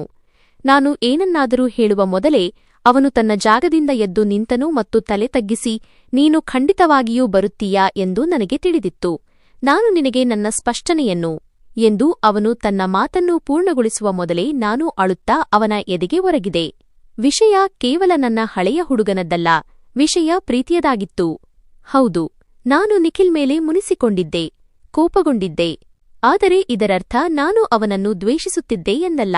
ಅವನು ನನ್ನ ಪ್ರೀತಿಗಾಗಿ ತನ್ನನ್ನು ತಾನು ಬದಲಾಯಿಸಿಕೊಳ್ಳಲು ಸಾಧ್ಯವಾದರೆ, ಬಡವನಾಗಲು ಸಾಧ್ಯವಾದರೆ, ನನಗಾಗಿ ಏನನ್ನಾದರೂ ಮಾಡಬಲ್ಲವನಾದರೆ ನಾನು ಕೂಡ ಸ್ವಲ್ಪ ಬದಲಾಗಬಹುದಿತ್ತು. ನನ್ನ ತಂದೆ ಅವನನ್ನು ಇಷ್ಟಪಡುತ್ತಿದ್ದರು. ಹೌದು, ಅವರು ನನಗೆ ನಿಖಿಲ್ ಜೊತೆ ವಿಚ್ಛೇದನ ಕೊಡಿಸಲು ಬಯಸಿದ್ದರು. ಆದರೆ ಅವರ ಮನಸ್ಸು ಹಾಗೆ ಮಾಡಲು ಒಪ್ಪುತ್ತಿರಲಿಲ್ಲ. ಬಹಳ ಹೊತ್ತಿನವರೆಗೆ ನಾನು ನಿಖಿಲ್ನ ಎದೆಗೆ ಒರಗಿ ಅಳುತ್ತಲೇ ಇದ್ದೆ. ಅಷ್ಟರಲ್ಲಿ ಇದ್ದಕ್ಕಿದ್ದಂತೆ ಅವನು ನನ್ನ ಮುಂದೆ ಕೈಜೋಡಿಸಿ ಕ್ಷಮೆ ಕೇಳಲಾರಂಭಿಸಿದನು. ಅವನು ಹೇಳಿದನು, 2 ವರ್ಷಗಳಾಗಿವೆ ಅರ್ಚನಾ. ಈ ನೋವನ್ನು ಸಹಿಸಿಕೊಳ್ಳುತ್ತಾ ಈ 2 ವರ್ಷಗಳನ್ನು ನಾನು ಹೇಗೆ ಕಳೆದಿದ್ದೇನೆ ಎಂಬುದು ನನ್ನ ದೇವರಿಗೆ ಮಾತ್ರ ಗೊತ್ತು. ನಾನು ನಿನ್ನನ್ನು ತುಂಬಾ ಪ್ರೀತಿಸುತ್ತೇನೆ. ನಿನ್ನನ್ನು ಪಡೆಯಲು ನಾನು ನಿನ್ನದೇ ಮಟ್ಟದವನಾಗಿ ಸ್ಟ್ಯಾಂಡರ್ಡ್ ನಿನ್ನ ಮನೆಗೆ ಬಂದಿದ್ದೆ. ನಿನ್ನ ಹೃದಯದಲ್ಲಿ ನನಗೊಂದು ಸ್ಥಾನ ಪಡೆಯಲು ಬಯಸಿದ್ದೆ. ಆದರೆ ನನಗೆ ಹಾಗೆ ಮಾಡಲು ಸಾಧ್ಯವಾಗಲಿಲ್ಲ. ದಯವಿಟ್ಟು ನನ್ನನ್ನು ಕ್ಷಮಿಸು. ನಾನು ಕೂಡ ಅಳುತ್ತಲೇ ಅವನಿಗೆ ಹೇಳಿದೆ, ಇಲ್ಲ, ನೀನು ನನ್ನನ್ನು ಕ್ಷಮಿಸು. ನಾನು ನಿನ್ನನ್ನು ಈಗಾಗಲೇ ಕ್ಷಮಿಸಿದ್ದೇನೆ. ದಯವಿಟ್ಟು ನನ್ನನ್ನು ನಿನ್ನ ಜೀವನದಲ್ಲಿ ಸೇರಿಸಿಕೋ. ನಿನ್ನ ಪ್ರೀತಿಯ ಬೆಲೆ ನನಗೆ ಅರ್ಥವಾಗಿದೆ.